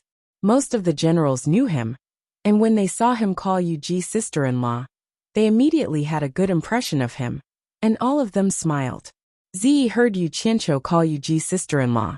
She couldn't help but look at Yu Ji a few more times. A group of armored generals surrounded the 3 of them and walked to the Ghost King's Hall. It was still the magnificent Ghost King's Hall. However, the man who sang and cried every night was already dead, leaving only a woman in charge. After the group of people entered the Great Hall, Yu Ji invited Yu Qianqiu to sit on the throne. Yu Qianqiu did not stand on ceremony. With his current status, this seat was already set in stone. If he did not sit on it, no one would dare to sit on it. The former was about to call for a banquet when Yu Qianqiu glanced at Ziyi, who stood beside the throne. He waved his hand and said, "Sister-in-law, don't bother. I'm here for an important matter. I don't need to attend the banquet." Yu Ji also looked at Ziyi thoughtfully. Then she smiled and said, "We'll do as Mr. says. I wonder what Mr. is here for. Can we help you?" After saying that, she glanced at the generals below with a smile. The generals of the Ghost King level immediately said, "Mister, if you need us, just tell us. Then I won't stand on ceremony with you." Yu Qianqiu crossed his legs and said with a smile, "You may not know, but the cultivation world outside the demon ghost region is in chaos. My master ordered me and this lady and Ziyi to go out and resolve it. I'm here to take 2 things. These 2 things will be of great help to me on this trip." Yu Ji, who was standing on the other side, said doubtfully, "I don't know what it is that Mr. is interested in. As long as it is in the Evil Wind Valley, I will give it to Mr." Yu Qianqiu stood up, looked at the crowd and said slowly, "The resurrection grass and the netherworld fire seed." The so-called netherworld fire seed was the black fire, one of the 3 true fire. He had learned this name from Miss Mu, because the demon ghosts didn't know about the 3 true fire. But when Yu Qianqiu asked, Miss Mu said that there was a kind of black fire in the 9th netherworld cave, which was called the netherworld fire seed. Silence. The Ghost King's Hall instantly became quiet. Ziyi looked at the crowd expressionlessly. She didn't know why the 2 things mentioned by Yu Qianqiu would cause such a reaction. Was there anyone in the demon ghost region who dared to refuse something that the disciple of Senior Bai asked for? After a long time, Yu Ji said with a wry smile, "The 2 things that Mr. wants do exist here, but I'm afraid that no one in the entire demon ghost region has the ability to get them, let alone us. To be honest, Mr. The torture commissioner has also come to the 9th netherworld cave to get the resurrection grass. But even with his high cultivation, he couldn't go deep into the cave, unless..." Ziyi was surprised. She didn't expect that there was a place in the world that Bai Changchun couldn't go to. Yu Qianqiu was silent for a while. He knew that Bai Changchun wasn't omnipotent. Bai Changchun also couldn't go to the mysterious place under the 1,000-mile lake. And he had heard from Yuji about the ninth netherworld cave. Because it was a passage to the underworld, it had a special characteristic, and not everyone with high cultivation could go there. Yu Qianqiu frowned and said, "Sister-in-law, do you mean that only the cultivation of the ghost saint late stage can go there?" "That's right." Yu Ji's face turned serious and said, "The journey to the netherworld is a one-way trip. It burns away all vitality, and humans and ghosts walk different paths.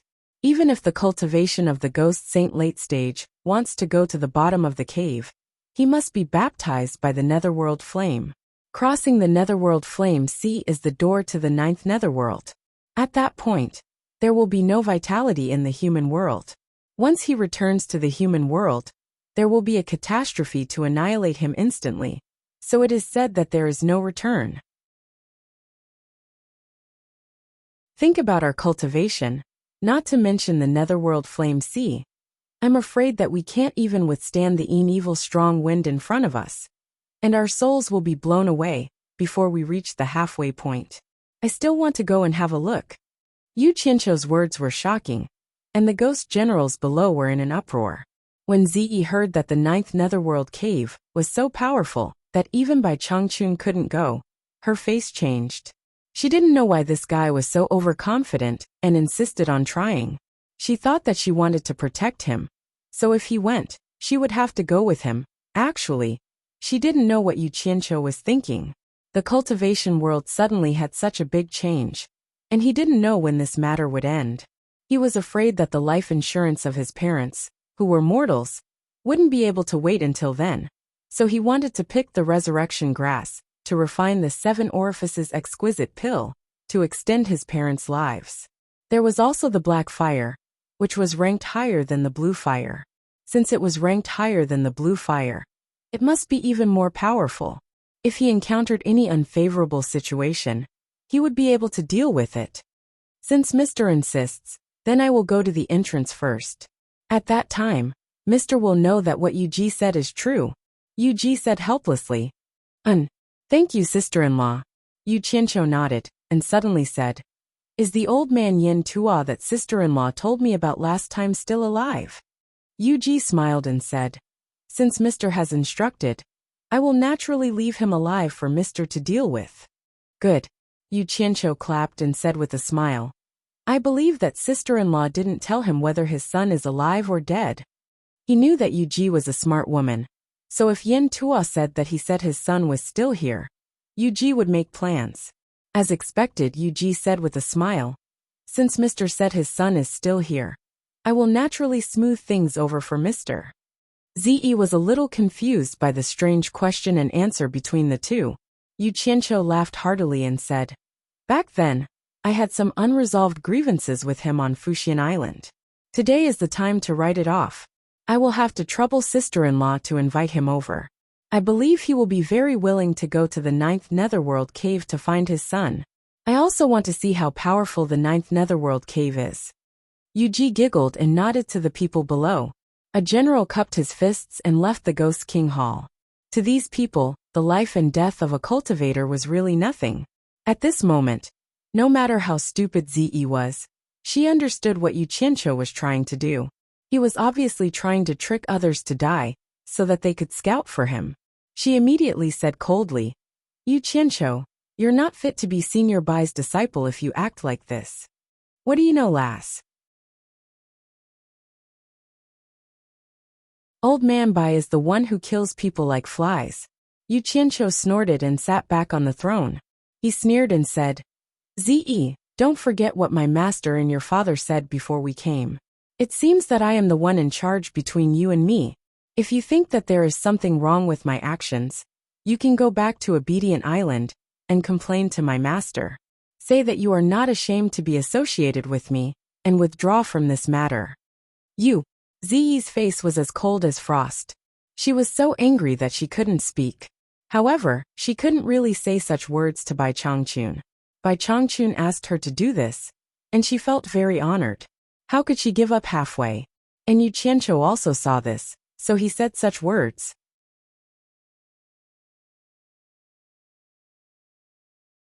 Chapter 346. Yen Tua. whom Yu Qianqiu hadn't seen for a long time, had arrived. He was once an elder of Fuxian Island, but he was now a prisoner. He was lifted up like a little chick.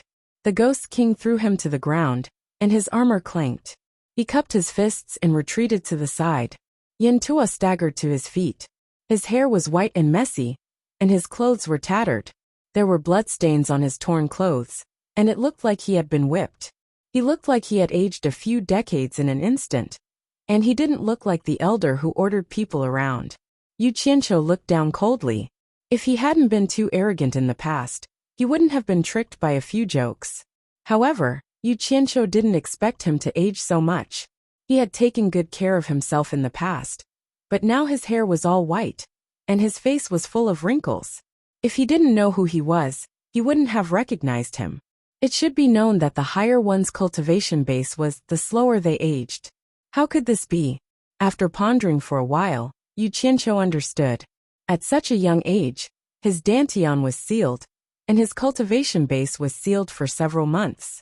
Without the nourishment from the circulation of true origin, he naturally aged faster. Moreover, he was tortured. He didn't know how Yu Ji tormented him, after she understood that it was fine as long as he didn't kill him. Like an old man over 100 years old in the secular world, Yin Tua staggered around the hall. Finally, his lifeless eyes came into contact with the ice-cold gaze of the person sitting on the throne, and he abruptly realized that it was not the gaze of the smiling woman. Then, he looked at the entire face. Yin Tuo's pupil shrank, and he yelled with a hoarse voice, Yu Qianqiu, it's you. He stumbled a few steps forward, but a ghost general immediately took a step forward and shouted, How dare you? He slapped him back to the ground. Zi couldn't bear to watch any longer. She clenched her teeth and said to Yu Qianqiu, If you want him to die, just say the word. Why do you have to torture him like this? Yu Qianqiu looked at her coldly and didn't say anything to her. Instead, he said to the people below, Old man Yin Tua, we haven't seen each other for many years. I didn't think that we would meet again. Where did the arrogance that you used to order me around go?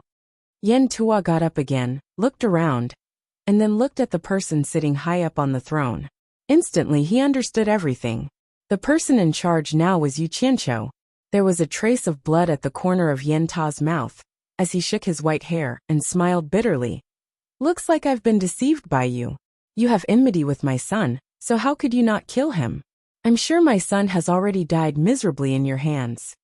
Yu Qianqiu sneered and said, I never lie. If I say your son is here, then your son is naturally here. Besides, you are a dying man, so there is no need for me to lie to you. As soon as he said this, Zi immediately looked at him suspiciously. As for the generals and Yu Ji, their expressions were indescribable. They knew the ins and outs of Yu Qianqiu, but they didn't expect the dignified disciple of the Devil Region's torturer to lie without batting an eyelid. Moreover, he did it so openly in front of so many people. If they didn't know about it, it would be hard for them not to believe it. Yin Ta's murky eyes suddenly lit up, and he immediately said, Yu Qianqiu, where is my son? Can you let me see him? Of course, no problem at all. Yu Qianqiu waved his hand in a rather forthright manner. In the end, Yu Ji and the others were stunned. They didn't know where he was going to find a son to meet. Unexpectedly, he said, However, your son went against me in every aspect in the supporting Immortal Island, so it's hard for me to vent my anger. Now that both of you are here, there has to be someone left to appease me. What do you want? Yin Ta asked. It's very simple. I never do things that are ruthless. Yu Qianqiu stood up and said coldly, I just arrived here today, and I'm here to settle this matter. Either I remove the seal on you, let you go, or I kill your son. Or you stay and continue to suffer, and I'll let your son go. Only one of you can live. Make your choice now. The group of ghost generals instantly became interested, and their gazes focused on Yin Ta. Yin Ta hesitated for a moment, then immediately replied, Yu Qianqiu, I hope you keep your word. I stay, and you let my son go. The atmosphere in the hall instantly became heavy, and the group of ghost generals immediately looked at Yin Tua in a different way. It was admiration. Damn it. What a deep father-son relationship. Yu Qianqiu glanced at Ziyi, who was moved, and he was rather unhappy. He wanted to watch the dark side of human nature and teach this girl a lesson. He wanted her to know what it meant to be a bastard who could see through human nature. He wanted her to know that a pitiful person must have a hateful side, so that she wouldn't be disobedient in the future. Now she would probably become even worse. Yu Qianqiu didn't know that Yin Ta had begged people to accompany him to the demon ghost region. But when people heard about the demon ghost region, they became timid, and no one was willing to come. Therefore, he knew that his chances of survival were slim, but in order to save his son, he still came. He was already prepared to die. Although you treated your son well, you didn't teach him well, and you harmed yourself and your son. You still have to pay the price. Yu Qianqiu squinted his eyes and said in a deep voice, "Remove the seal on his dantian, and let him go to the cave to pick up his son. Let them go together." His words sounded nice, but everyone understood that Yu Qianqiu had already sentenced Yin Ta to death. Yu Ji nodded to the people below, and someone immediately went to remove the seal on Yin Ta. Zi bit her lips and didn't say anything. When Yin Tua heard this, he froze in place. Only when his body trembled, and the vital energy in his dantian surged out, and quickly circulated to nourish his almost withered body, did he believe it was true. He looked at Yu Qianqiu in a daze. Yu Qianqiu took out a few spirit pills and threw them out. He said, "Recover quickly. Later, I will pick up your son and leave together." After the seal was removed, Yin Ta immediately became more spirited. He sucked the spirit pills into his palm, stared at Yu Qianqiu, and said slowly, "Yu Qianqiu, I won't tell anyone about what happened in the demon ghost region, or else I will be punished by heaven." Then he put the spirit pills into his mouth, and sat down cross-legged. No one in the hall spoke, and they all looked at Yin Ta. Knowing his fate, everyone's expression was one of sympathy or pity. Yu Qianqiu silently put his hands behind his back. He really wanted to let Yin Ta go, but now was not the time to show his soft side. At this time, it was necessary to sacrifice a person to show his indifference, because there might be a day when he would take over the demon ghost region. Demons and ghosts couldn't be suppressed unless they were strong. Bai Changchun's actions were very effective, and it was also a warning. In the canyon that was less than a dozen miles away from the Ghost King's hall, gloomy clouds and fog were rolling. The temperature was close to freezing, and the howling wind made strange sounds. Not even a blade of grass grew in the surroundings. At the bottom of the Black Canyon, a trumpet-shaped hole suddenly appeared. It was wide on the outside and narrow on the inside. From the traces on the hole, it could be seen that it was caused by the cold, bone-chilling wind that blew out of the hole for many years. On the top of the cliff opposite the hole, a group of people stood in a row. In the middle were Yu Qianqiu, Yu Ji Zi, and Yin Ta.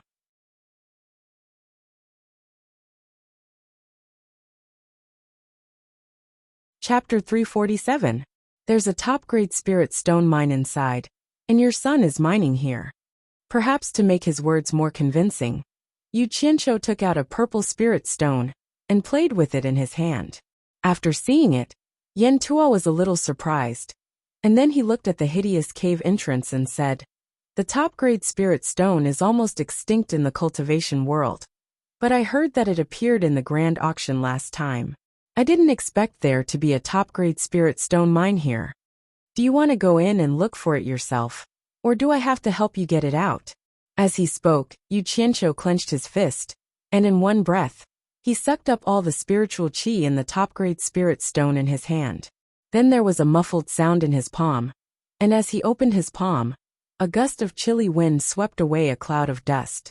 Yin Tua did not dare to trouble him. He thought that he would send someone to bring his son out. After all, it was very difficult to find someone in such a big cave. It was not good to trouble others in the current situation. However, when he saw the chilly wind blowing at the cave entrance, Yin Tua frowned. How could there be anyone mining in this kind of cave? He felt that something was wrong, but he could not figure it out at the moment. There's a whole other world inside. Yu Qianqiu seemed to have seen through his concerns, and his tone was a little disdainful, as if he was telling him that if he wanted to kill him, it would only take a word. There was no need to go through so much trouble. A long sword shot out and stopped in the void of the canyon in front of his feet. Yu Qianqiu stepped on the flying sword and flew towards the cave entrance first. Yan Tuo's expression was a little awkward. If he wanted to kill him, it would only take a word. There was really no need to go through so much trouble. He stomped on the ground and chased after Yu Qianqiu. When the others saw that Yu Qianqiu suddenly flew towards the cave entrance, their expressions changed greatly, and the group of ghost generals looked at Yu Ji. Yu Ji's face turned slightly pale.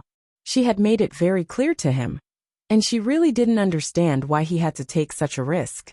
If something happened to the punishment envoy's disciple here, she might also lose her life. Although she was afraid, she believed that there must be a reason why Yu Qianqiu dared to do this, because he didn't look like someone who would suffer losses.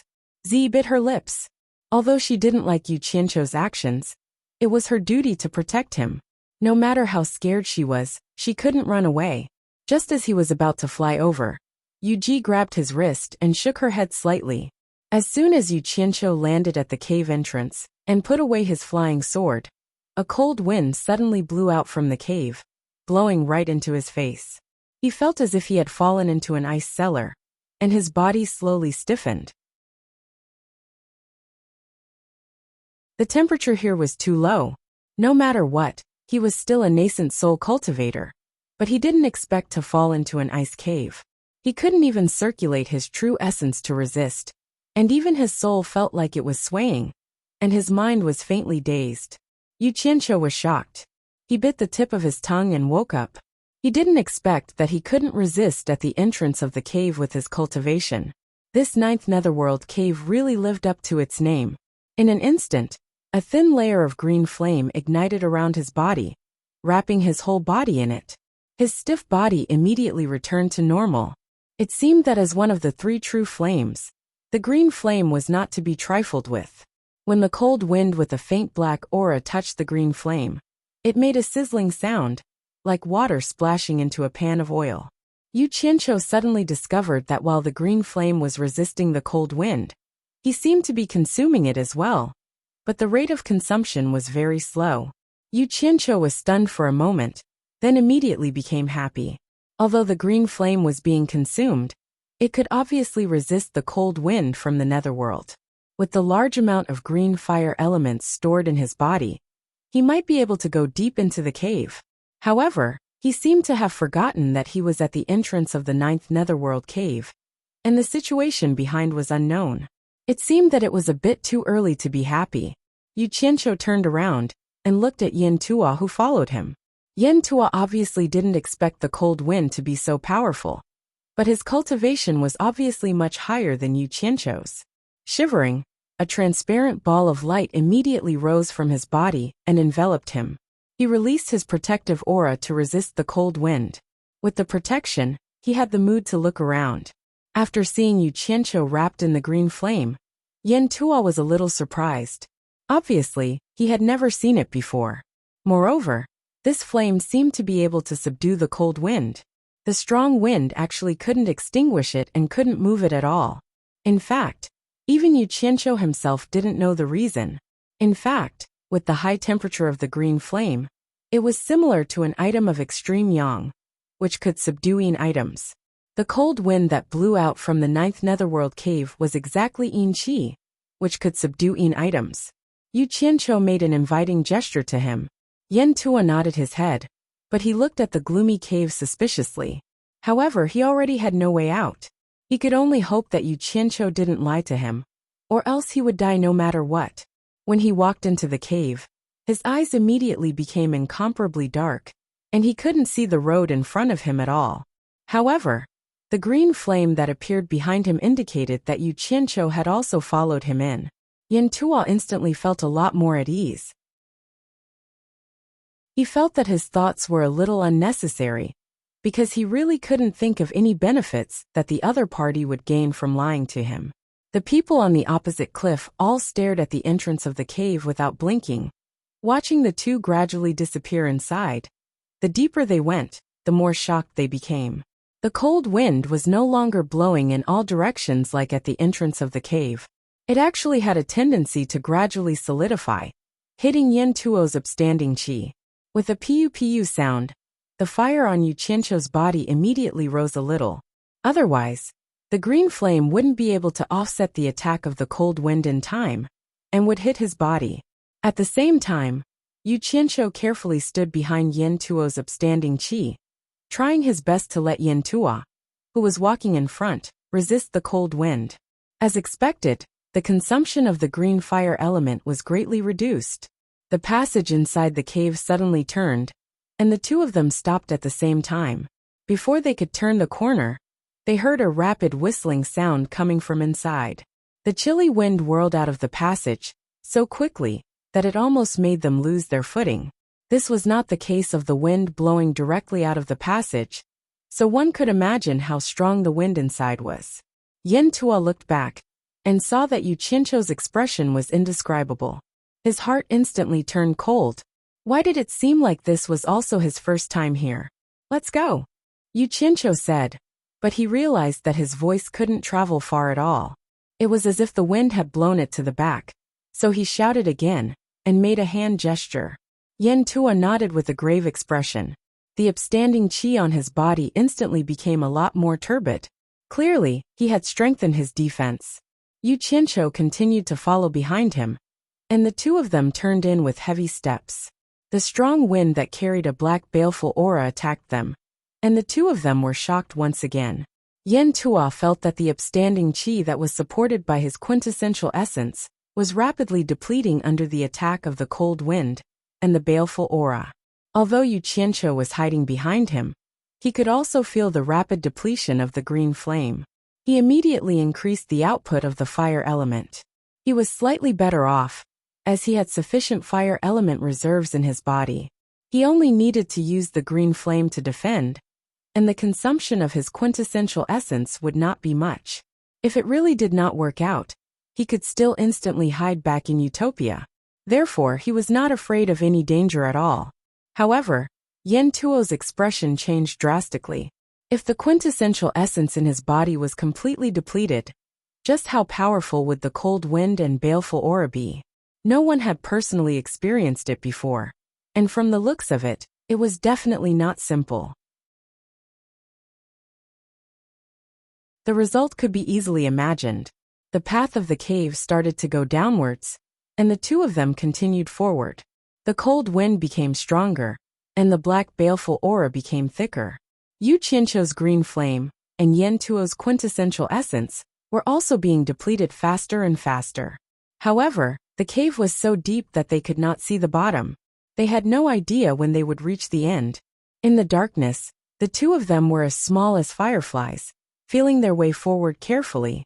After walking for an unknown period of time, Yin Tuo's face gradually turned pale. He felt that there was not much quintessential essence left in his body, and the end seemed to be far away. Yu Qianqiu also realized that something was wrong with his situation, and immediately guessed the reason.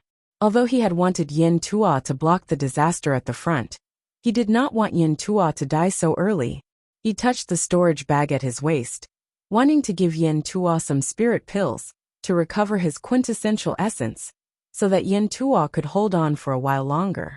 However, he realized that it was difficult to even communicate in this situation. It was really troublesome to give him spirit pills. If he gave the spirit pills to Yin Tuo, they would definitely be blown away by the wind before they reached his hands. However, if he were to exchange them with his opponent, who had a higher cultivation than him, he would definitely notice that something was wrong and guess that he was lying to him. If the other party suddenly launched a sneak attack, it was better to let Yin Tuo exhaust himself until he had no more energy to attack before giving him the spirit pills. Yu Qianqiu could not help but be on guard. As expected, Yin Tuo suddenly turned around. Under the illumination of the green fire, his faint green expression was somewhat sinister as he shouted, "Yu Qianqiu, this is not a spirit stone mine at all. My son, Yin Shu, could not possibly mine here. Why did you trick me to come here? What kind of damned place is this?" As he was speaking with the wind, Yu Qianqiu could hear every single word clearly. The green fire suddenly expanded by a lot. Yu Qianqiu raised his brows and sneered. It was very difficult for his voice to be transmitted when he spoke with the wind in his direction. Moreover, with his current cultivation, it was impossible for him to transmit his voice. Thus, he raised his hand that was wrapped in the green fire and extended a finger to write in the air. The words Ninth Netherworld Cave appeared in the green fire. Immediately after, he waved his hand, and the 4 green fire words were put away. At this moment, he could not waste the green fire. Since Yen Tua was able to assume the position of an elder on supporting a mortal island, he wasn't an ignorant person. After he saw the words Ninth Hell Cave, he pondered for a moment before his expression instantly changed, and he seemed as if he'd never imagined that he would come to this place of legend one day. He immediately gritted his teeth and said, "In that case, my son, Yin Shu, is long gone. He has a grudge against you. Did he die in your hands?" As he said that, his hand subconsciously touched his waist. He must be muddle-headed. Why the F***ck would he touch if he had nothing? Yu Qianqiu looked at his empty waist and sneered again as he extended his finger and wrote a few words. "Do you understand now? Isn't it a little too late?" His finger was like chalk, and his palm was like a blackboard eraser. The moment he wrote, it was immediately erased. Yen Tua only remembered that on the day he was captured, his storage bag had already been confiscated. On the other hand, Yu Qianqiu clapped and pulled his palms together. A green flying sword appeared between his palms. Yu Qianqiu used the sword as a pen and quickly wrote a line of words. "Old thing, you are not my opponent now. If you don't want to die, continue to lead the way." When Yen Tua heard this, he did not care how the green flying sword appeared. He suddenly shook his head of white hair and laughed wildly. His laughter was filled with indescribable grief and indignation. He then clenched his fists and said, "Don't want to die? Yu Qianqiu, don't try to lie to me. We are already deep in the cave. Even if you let me leave now, I won't be able to make it out. Today, I will die no matter what. But even if I die, I won't let you be happy."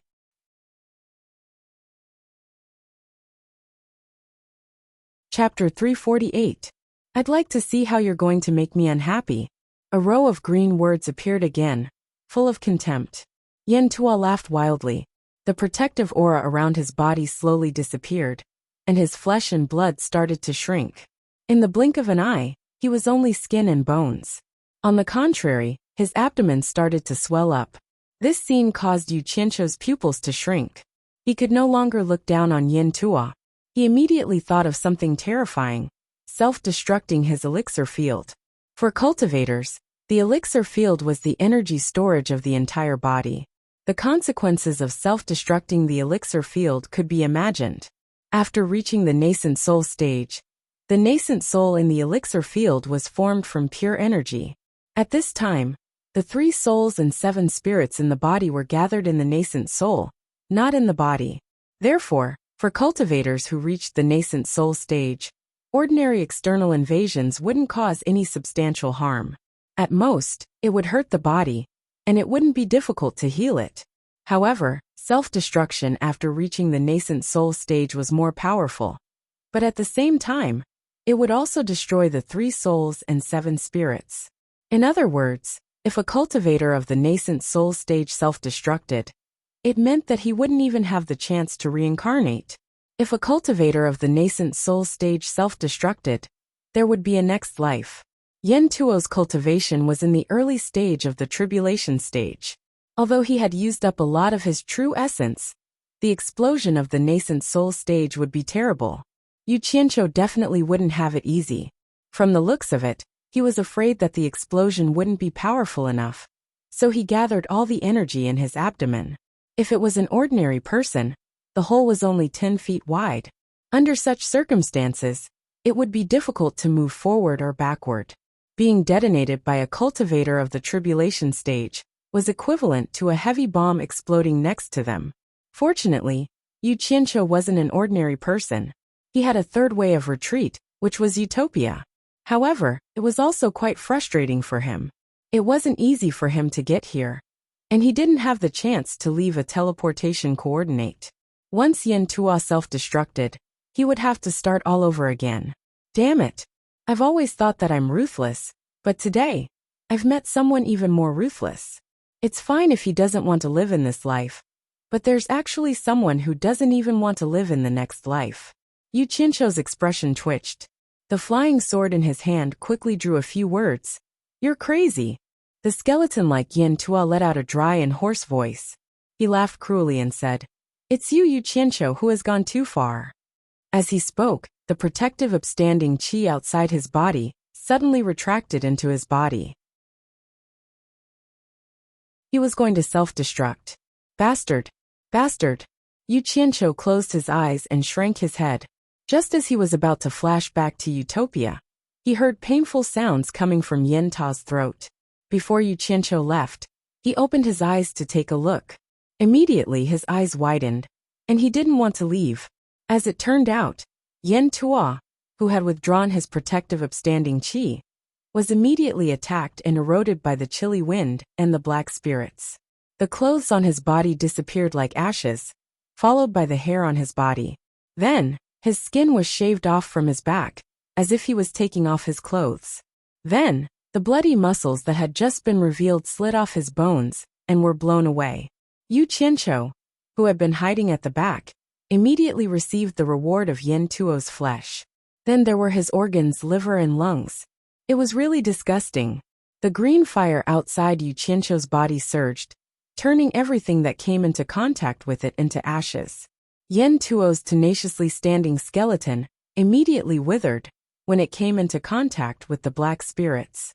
Under the attack of the black spirits and chilly wind, it was torn into pieces and blown away with the wind. He died just like that. What the hell is this? Yu Qianqiu couldn't help but shiver. Anyone who saw someone die like that before their eyes would also shudder. He looked around and realized that he was the only one left. Only the shrill whistling of the wind lingered in his ears. Seeing that the chilly wind and the evil spirits were so powerful, he also had some thoughts of retreating. But a wave of determination rose from the bottom of his heart. He gritted his teeth and continued to walk forward without hesitation. However, there were 2 green flying swords in each of his hands, and the green fire outside his body had grown a lot bigger. The people on the cliff outside the cave looked solemn and uneasy. The bearded Sai Zhangfei walked a few steps to the front of Yu Ji and cupped his fists, saying, Madam, we can't just stand by and watch anymore. While Mr. hasn't gone too deep, I would like to go and call Mr. back. If it's any later, I'm afraid it'll be difficult for us to find Mr. If that's the case, we'll... He didn't finish his sentence, but everyone understood what he was trying to say. If Yu Qianqiu died, the torturer would be enraged, and no one would be able to escape responsibility. Everyone's gaze fell on Yu Ji. Yu Ji hesitated for a while and finally nodded, saying, Zhang Ling Fuze, listen up. Yes. A burly general also came out and cupped his fists together with Sai Zhangfei. It turned out that Sai Zhangfei's surname was really Zhang, but he wasn't called Zhang Fei, but Zhang Ling. I order the 2 of you to bring Mr. back quickly. If Mr. is unwilling, you can bring him back forcefully if necessary. I'll bear all the consequences. Yu Ji ordered decisively. She was indeed a woman who had followed Meng Yan for many years. At this time, she finally showed her strong female side. Yes, sir. After the 2 of them received the order, they nodded to each other. They covered their bodies with Gang Qi, and immediately turned into 2 shadows. They shot into the 9 netherworld cave on the opposite side, and disappeared in the blink of an eye. Based on this point alone, the cultivation of these 2 people was obviously much higher than Yu Qianqiu and Yin Tua. I'll go too. Ziyi had just finished speaking when she was pulled back by Yu Ji again. Yu Ji shook her head helplessly and said, Miss, from your conversation with Mr. I can tell that your identity is not ordinary. If anything happens to you, I won't let you in no matter what. Yu Ji gently waved her hand at the 9th netherworld cave. Immediately, 10 generals of the Ghost King flew out and directly landed at the entrance of the 9th netherworld cave. Faint black light balls surged out from their bodies and wrapped around themselves, protecting the entire 9th netherworld cave. The well-trained army was instantly displayed. Ziyi looked at them silently. She knew that she couldn't deal with the Ghost King alone. She sighed and gently broke free from Yu Ji's hand. She stood there quietly and didn't say a word. After walking for a while, Yu Qianqiu realized that this cave seemed to only have strong yin winds and evil spirits. There weren't any other dangers. Instead of slowly walking and exhausting his energy, it was better. After Yu Qianqiu had an idea, he gritted his teeth and jogged. The black miasma became denser and denser, and the consumption of fire elements became faster and faster. He didn't know how far underground it was. After jogging for nearly a kilometer, the tunnel turned again. Just as he turned, he felt the pressure suddenly increase, and the wind became stronger. He only heard a strange F*ck cry, and the moment the sound left his mouth, he was blown back by the wind. He dodged and jumped here and there, rolling and crawling back to the turning. A group of black wind blades shot out and hit the stone wall at the turning. With a series of clanging sounds, they dispersed into black miasma and were carried away by the yin wind. Yu Qianqiu hid in a corner and stared blankly at the black fiend that had been blown away. He understood. So the black fiend they had encountered on the way here were formed by the dissipation of these black wind blades. He wanted to release his divine sense to check, but he didn't dare because he had already tried it once before. The evil spirits could actually corrode divine sense and make him cry out in pain. It was really strange. After waiting for a while, several waves of wind blades flew out one after another. There would be a wave every few seconds. After calculating the time, he took out a piece of dark steel and threw it out. With a few dang dang dang sounds, the whole piece of dark steel was cut into a few pieces and fell down. It rolled on the ground and flipped over, and was blown away by the yin wind. F*ck. What the hell were the wind blades formed by the black miasma? They cut dark steel like cutting tofu. It was too fierce. Who could pass through here? Yu Qianqiu felt gloomy. His gaze fell on the dark stone wall, and he was stunned. The stone wall here seemed to be different from the previous ones. Under the illumination of the green fire, it seemed to have an additional metallic luster. Yu Qianqiu's eyes lit up. He took out the Ghost King's token that Yu Ji gave him years ago from his storage bag. Comparing the two, it was exactly the same. This passage was actually formed by the dark iron structure.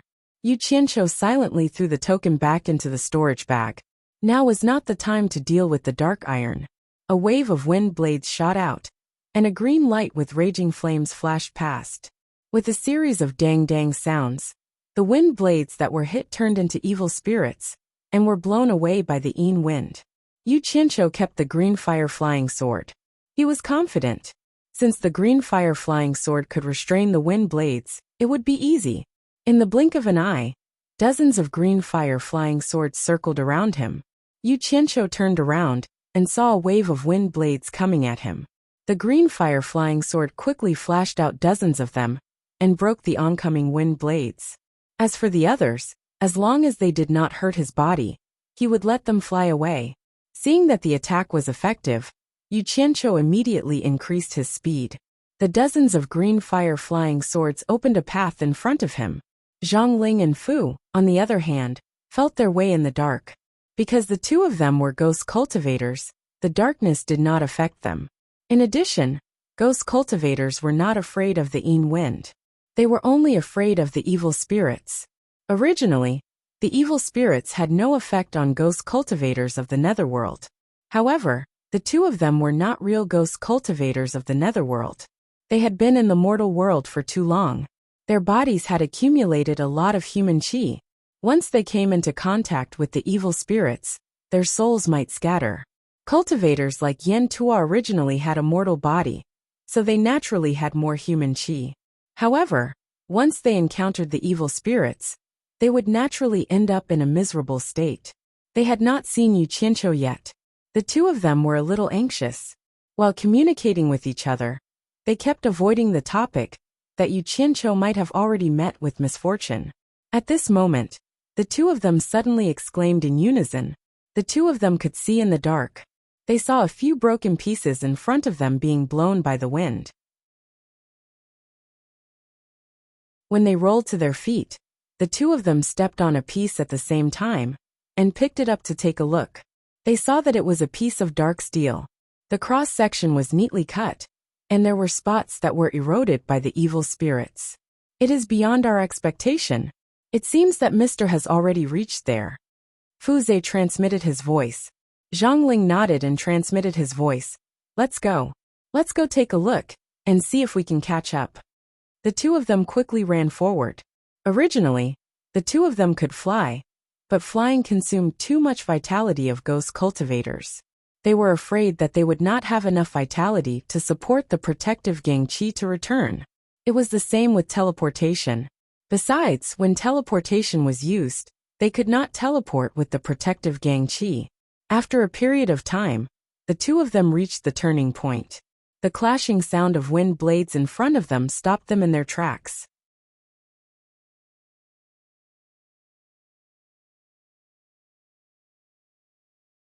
Chapter 349. Yu Qianqiu was nowhere to be seen. The two of them looked at each other speechlessly. There was only one reason for this. Yu Qianqiu had already gone in. Whether he was dead or alive was unknown. However, the two of them did not dare to advance any further. Yu Qianqiu had the green fire to restrain the black fiend, and unknowingly, they had already walked very far. Although the two ghost generals had high cultivation, they had already expended a large amount of vital qi to reach this point. If they continued to advance, they would expend too much vital qi, and they would really not be able to return. What's more, the black fiend here had already erupted in the form of wind blades. Ordinary treasures in the mortal world would not be able to withstand it at all, and would instead be destroyed by it. The most terrifying thing was that the black demon wind blades could break through the protective upstanding qi. How could the two ghost generals make it through if ordinary mortal treasures and protective upstanding qi could not block it? At this place, only soul formation stage and ghost sage stage experts could use their tyrannical cultivation to force their way through. Mister, you are indeed the disciple of the disciplinary envoy. You even dare to barge into such a place. Fuzhe exclaimed. Zhang Ling remained silent for a while before replying. It's impossible for us to barge into this place, and we shouldn't stay here for long either. It's better to return and report to Madam. The two ghost generals were worried that something bad had happened to Yu Qianqiu, but neither of them mentioned it. They nodded at each other and quickly retreated the way they came. Inside, Yu Qianqiu was very busy. He was not worried anymore. He jogged all the way, with the green fire flying swords circling around him to open a path. He was not afraid of the baleful wind blades. The Guiyuan sword technique that he cultivated allowed him to control multiple swords at the same time, which allowed him to deal with the situation with ease. Streaks of azure light moved as fast as lightning and protected him along the way. Yu Qianqiu became excited and even felt that this was a good place to cultivate the sword technique of Guiyuan. He was considering whether or not he should bring his two disciples here to cultivate in the future. However, he temporarily rejected the idea right after. Coming here to cultivate the origin convergence sword technique probably wouldn't do without the protection of azure fire. Little sister, go ahead boldly. Move forward. Don't look back. While Zhang Xian was singing along the way, his face suddenly warped in shock. The blue fire attribute energy in his body was running out. Damn it. He was overjoyed. He had to return and replenish his blue fire elemental essence. Yu Qianqiu immediately looked around and finally found a crack in the stone wall. He took out a silver ball and stuck it inside. Who would have thought that as soon as his hand left the ball, spots would quickly appear on the silver ball, as if it was being corroded by something unknown. Not long after, the silver ball had melted and disappeared. Yu Qianqiu frowned. With a wave of his hand, he summoned a flying sword made of green flames and stabbed it into the wall. With a turn of the sword, he pulled it out and a hole appeared in the wall. Once again, he took out a silver ball and stuffed it into the hole. Then he used his palm to rub it with all his might.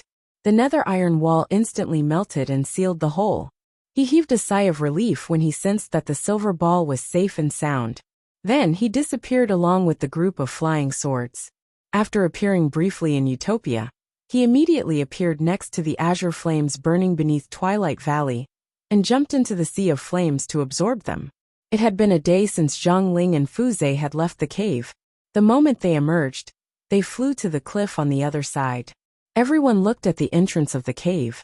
After confirming that Yu Qianqiu had not followed them out, they turned to the two generals in shock. Zhang Ling cupped his fists at Yu Ji and said, "Madam, the two of us were still a step too late." "What?" Yu Ji and Purple Dress cried out at the same time. The others were also dumbfounded. "Madam, don't misunderstand," Zhang Ling explained. "When the two of us reached the end of the 9 nether second fold, we found that Mr. had already entered the 3rd fold. However, our cultivation was limited, so we didn't dare to chase after Mr. So we retreated and reported to Madam."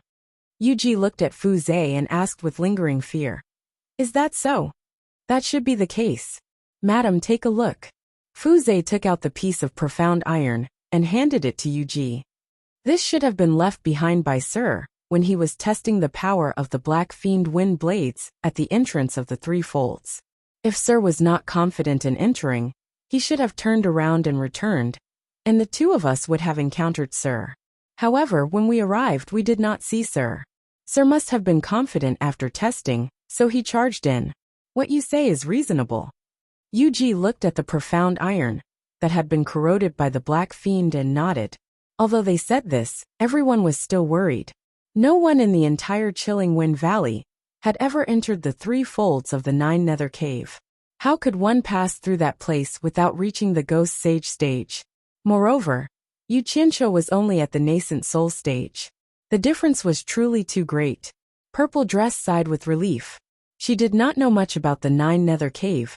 Hearing that Yu Qianqiu was fine, there was nothing to worry about, and they could just continue waiting. This was probably the so-called ignorant were fearless. Yu Qianqiu was not in a hurry to return to the 9 nether cave. Instead, he rushed to Utopia and had a hearty meal with wine and meat. After eating, he wiped his mouth and returned to the passage to continue moving forward. Being in the cave, he could not calculate the time. He did not know how far he had walked. There was another turning intersection. In front of him, countless wind blades flew randomly and hit the turning wall. As there were too many wind blades, the collision between them caused some wind blades to not hit the wall and turn into Black Fiend.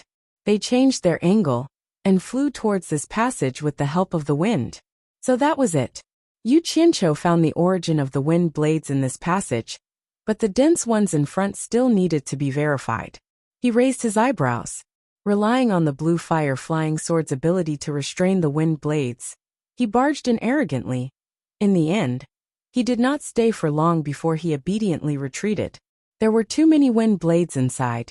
Although Yu Qianqiu could block them, he could only move forward slowly. If this continued, he would tire himself to death. He did not know when he would reach the end.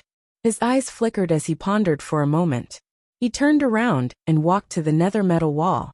The blue fire on his fingers was suppressed into 5 sharp claws. He stabbed into the nether metal wall and dug out a large piece. He quickly used the blue fire to refine it into a V-shaped shield. If it were anyone else, they would not have the fire to refine artifacts. Even if they had fire, how could ordinary fire so easily refine the nether metal? It would probably be troublesome to dig out a large piece from the wall. Why didn't I think of this earlier? Hugging the shield, Yu Qianqiu chuckled and hid behind it. Just as he turned around and entered another passageway, the shield in front of him immediately trembled violently. Yu Qianqiu trembled non-stop as he held onto the shield. Without hesitation, he covered the front of the nether metal shield with a meter-thick V-shaped blue fire. The effect was very good, but the consumption of the blue fire was too high. However, with the blue fire blocking the Black Fiend wind blades as a buffer, he immediately felt much better. After walking for a short distance, he realized that he could not see the path in front of him. Thus, he pressed the blue fire claw on his 5 fingers. With a few schwa-schwa sounds, a dozen irregular holes immediately appeared on the shield, allowing him to see the path. Chapter 350. He did not know the time in the cave, and he could not move fast due to the strong wind. However, Yu Qianqiu knew that a few days had passed. He had gone back to replenish the green fire elements 3 times just to advance through the tunnel. During this period of time, because the wind blades were constantly hitting the shield. His hands could not take it anymore. He returned to Utopia to rest a few times.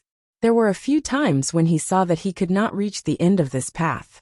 He really wanted to give up, but his character of not admitting defeat easily forced him to grit his teeth and endure it. He wondered if this was considered not giving up until he saw the coffin. In fact, it was already a miracle that he could reach this point. Even if an expert at the end of the tribulation transcendence stage was fully prepared, it would be impossible for him to reach this point. As a nascent soul stage cultivator, he should be proud. Of course, this was mainly due to the green fire and the special ability to retreat midway. If it were anyone else, as long as they entered, they would either walk to the end or return. How could they give them the chance to retreat midway? If entering the Hades cave was a competition, Yu Qianqiu should be the one to cheat. On both sides of the main passageway, 4 small holes suddenly appeared. The Yin wind was blowing out from these 8 holes. Rather than saying that there were 8 holes, it would be more appropriate to say that they were the eyes of the wind. The wind was very strong. Not only was it difficult to advance, but it was also blowing him backward. Yu Qianqiu did not know whether to laugh or cry. He felt that he really did not have the ability to pass through the 8 wind eyes. However, it would be a pity to give up now. Withstanding the strong wind, Yu Qianqiu held the nether iron shield at a 90-degree angle and looked through the hole in the shield. The 2 small holes were attached to the 2 sides of the main tunnel. The black baleful aura floated over from the end of the main tunnel. It was caused by the 8 wind eyes. He did not know what scientific principle it used, but it actually turned the black baleful aura into wind blades and blew them out. It was really King fatal. It was impossible to enter the 8 wind eyes. Running into the wind eyes was no different from courting death. However, he could consider taking a look at the main tunnel. But to get to the other end of the main passage, they had to walk through the 2 rows of wind eyes. Looking at the wind eyes, they were probably not to be trifled with. If they were not careful, they would be torn to pieces. Looking at the distance from here to there, it might be more than 100 meters. What should they do? Yu Qianqiu, who was holding on with his shield, looked at the ground and his eyes suddenly lit up.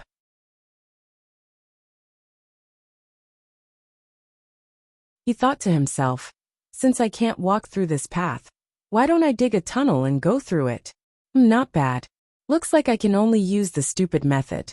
Only someone with this kind of ability like him could come up with such a crazy idea, to dig a hole under a whole piece of nether iron. Just think about it. Even a small piece of nether iron was difficult. Who would think of digging a hole? Moreover, it would be digging a distance of at least 100 meters. Holding the shield, dozens of green fire flying swords surged out of his body. They gathered together and dug into the ground. The pieces of nether iron that were dug out were immediately blown away by the cold wind. Not long after, the green fire flying swords drilled into the ground. Yu Qianqiu moved over with great difficulty. The green fire flying swords on his body surged crazily, and he crawled in with a whoosh. He dragged the shield behind him in case of any accidents. After entering the hole, he realized that the diameter of the hole was too small. It was only a square meter, and it was difficult for him to squat down. Hence, 100 green fire flying swords shot out at the same time, and soon, a hole that was 1 meter wide and 2 meters tall appeared. Finally, he could stand up comfortably. The shattered nether iron in the tunnel was piled up. Yu Qianqiu's eyes lit up, and he immediately picked up the green fire flying swords that were digging the hole and threw them into Utopia. After walking for more than 10 meters, he felt that it was impossible for the wind blades to dig into the ground again. So he put away the nether iron shield on his back. He took out a large handful of fluorites and ran to the entrance of the cave. He placed one every meter in a straight line. This was naturally for positioning. He was afraid that he would dig in the wrong direction. What if he dug into the eye of the wind? After digging for dozens of meters, Yu Qianqiu retracted the green fire on his body. As the baleful aura and cold wind could not enter this place, he turned around and raised his middle finger at the entrance of the cave behind him. He said in disdain, "Black and swarthy wind blades, I look down on you." He then glanced at the fluorites on the ground and saw that they were still in a straight line. Only then did he release his divine sense and follow behind the green fire flying swords that were digging the hole. He quickly swept the nether iron into Utopia. The tunnel was eerie, and only the 100 flying swords were shining with a demonic green light. Don't ask me where I come from. My hometown is far away, why do I wander? Yuchincho proudly sang a song with his hands behind his back. When he found that there were 200 fluorite stones on the table, he stopped singing. The distance between each fluorite was about 1 meter, which meant that there were now 200 meters. They should have passed through the 8th eye of the wind. Yuchincho's expression turned solemn. He took out the nether iron shield again and covered his body with green fire again. He controlled the 100 flying swords to dig diagonally upwards. As expected, once the hole appeared, a large amount of black mist-like baleful aura surged in. The moment it touched the green fire flying swords, it would sizzle. It was the same when it touched the green fire flying swords on Yuchincho's body. Yuchincho was in for a penny, in for a pound. Since it had already come to this, he simply controlled the flying swords to dig a very generous exit. Then, he summoned the flying swords to protect himself and carefully walked out. As expected, he had already passed through the eye of the wind and was more than 50 meters away. It was very quiet in front, and only the whistling sound of the wind behind him could be heard. Oh my! He didn't know how far he had walked, and he didn't know if there were any powerful things in front of him. Yuchincho walked forward with some trepidation. The strange thing was, other than the dense black mist-like baleful aura that was everywhere, there seemed to be nothing else. There wasn't even a trace of the wind from before. It was just that the consumption of the green fire was very high, so it didn't seem to be too dangerous. He had the protection of the green fire, so he didn't have much of a reaction. However, he didn't know that such a dense black mist-like baleful aura was a fatal blow to others. No matter how high one's cultivation was, it was already not easy for them to endure such a long distance ahead. Now that they encountered such a dense black mist-like baleful aura, it was extremely dangerous. Yuchincho gradually increased his pace. After walking for about 1,000 meters, he suddenly had an indescribable strange feeling. It felt a little chilly. Logically speaking, being wrapped in the green fire, it shouldn't be cold. He thought about it and guessed that it was just a psychological effect. He didn't think too much about it and continued forward. Who knew that the further he walked, the colder he felt? In the end, he was actually shivering in the green fire, and his teeth were chattering. Only then did he feel that something was wrong. Could it be that he was almost at the end of the 9 Netherworld cave? Otherwise, how could it be so strange? Perseverance was victory. The green fire on Yuchincho's body flared up, hoping to expel the cold. However, he felt that the coldness in his body came from his bones. Even with the green fire, it was useless. The further he walked, the colder it got. His body felt like it was going to freeze. It was a cold feeling that reached his soul. This feeling made people feel like they could smell the scent of death. It was rather heart palpitating. Yuchincho immediately stopped and didn't dare to walk forward. Suddenly, there was a faint flash of fiery red light in front of him. It made people feel that it was the end. However, that feeling was too terrifying. Yuchincho hesitated again and again, but in the end he gritted his teeth. After working so hard, he couldn't give up now. His legs trembled as he continued forward. The further he walked, the thinner the black baneful aura became. Slowly, it stopped spreading throughout the entire tunnel and gathered at the top of the tunnel. The black clouds flowed into the tunnel at the back like water. It was probably the airflow produced by the wind eye inside that sucked it in. Red light filled his vision, but Yuchincho felt his vision and consciousness become blurry. He vaguely sensed that he had reached the end and subconsciously stopped. He kept calling out to himself in his heart, "I can't stay here any longer. Otherwise, my life will be in danger. Return to Utopia. Return," he kept calling out in his heart, but his consciousness was very scattered. His divine sense was unable to lock onto Utopia and return. His body also felt colder and colder, almost to the point that he couldn't move. The green fire outside his body gradually shrank, and he was in a precarious situation. You're tuning in to the Journey of the Soul YouTube channel. Don't forget to subscribe and join us on this journey. To catch the most captivating stories,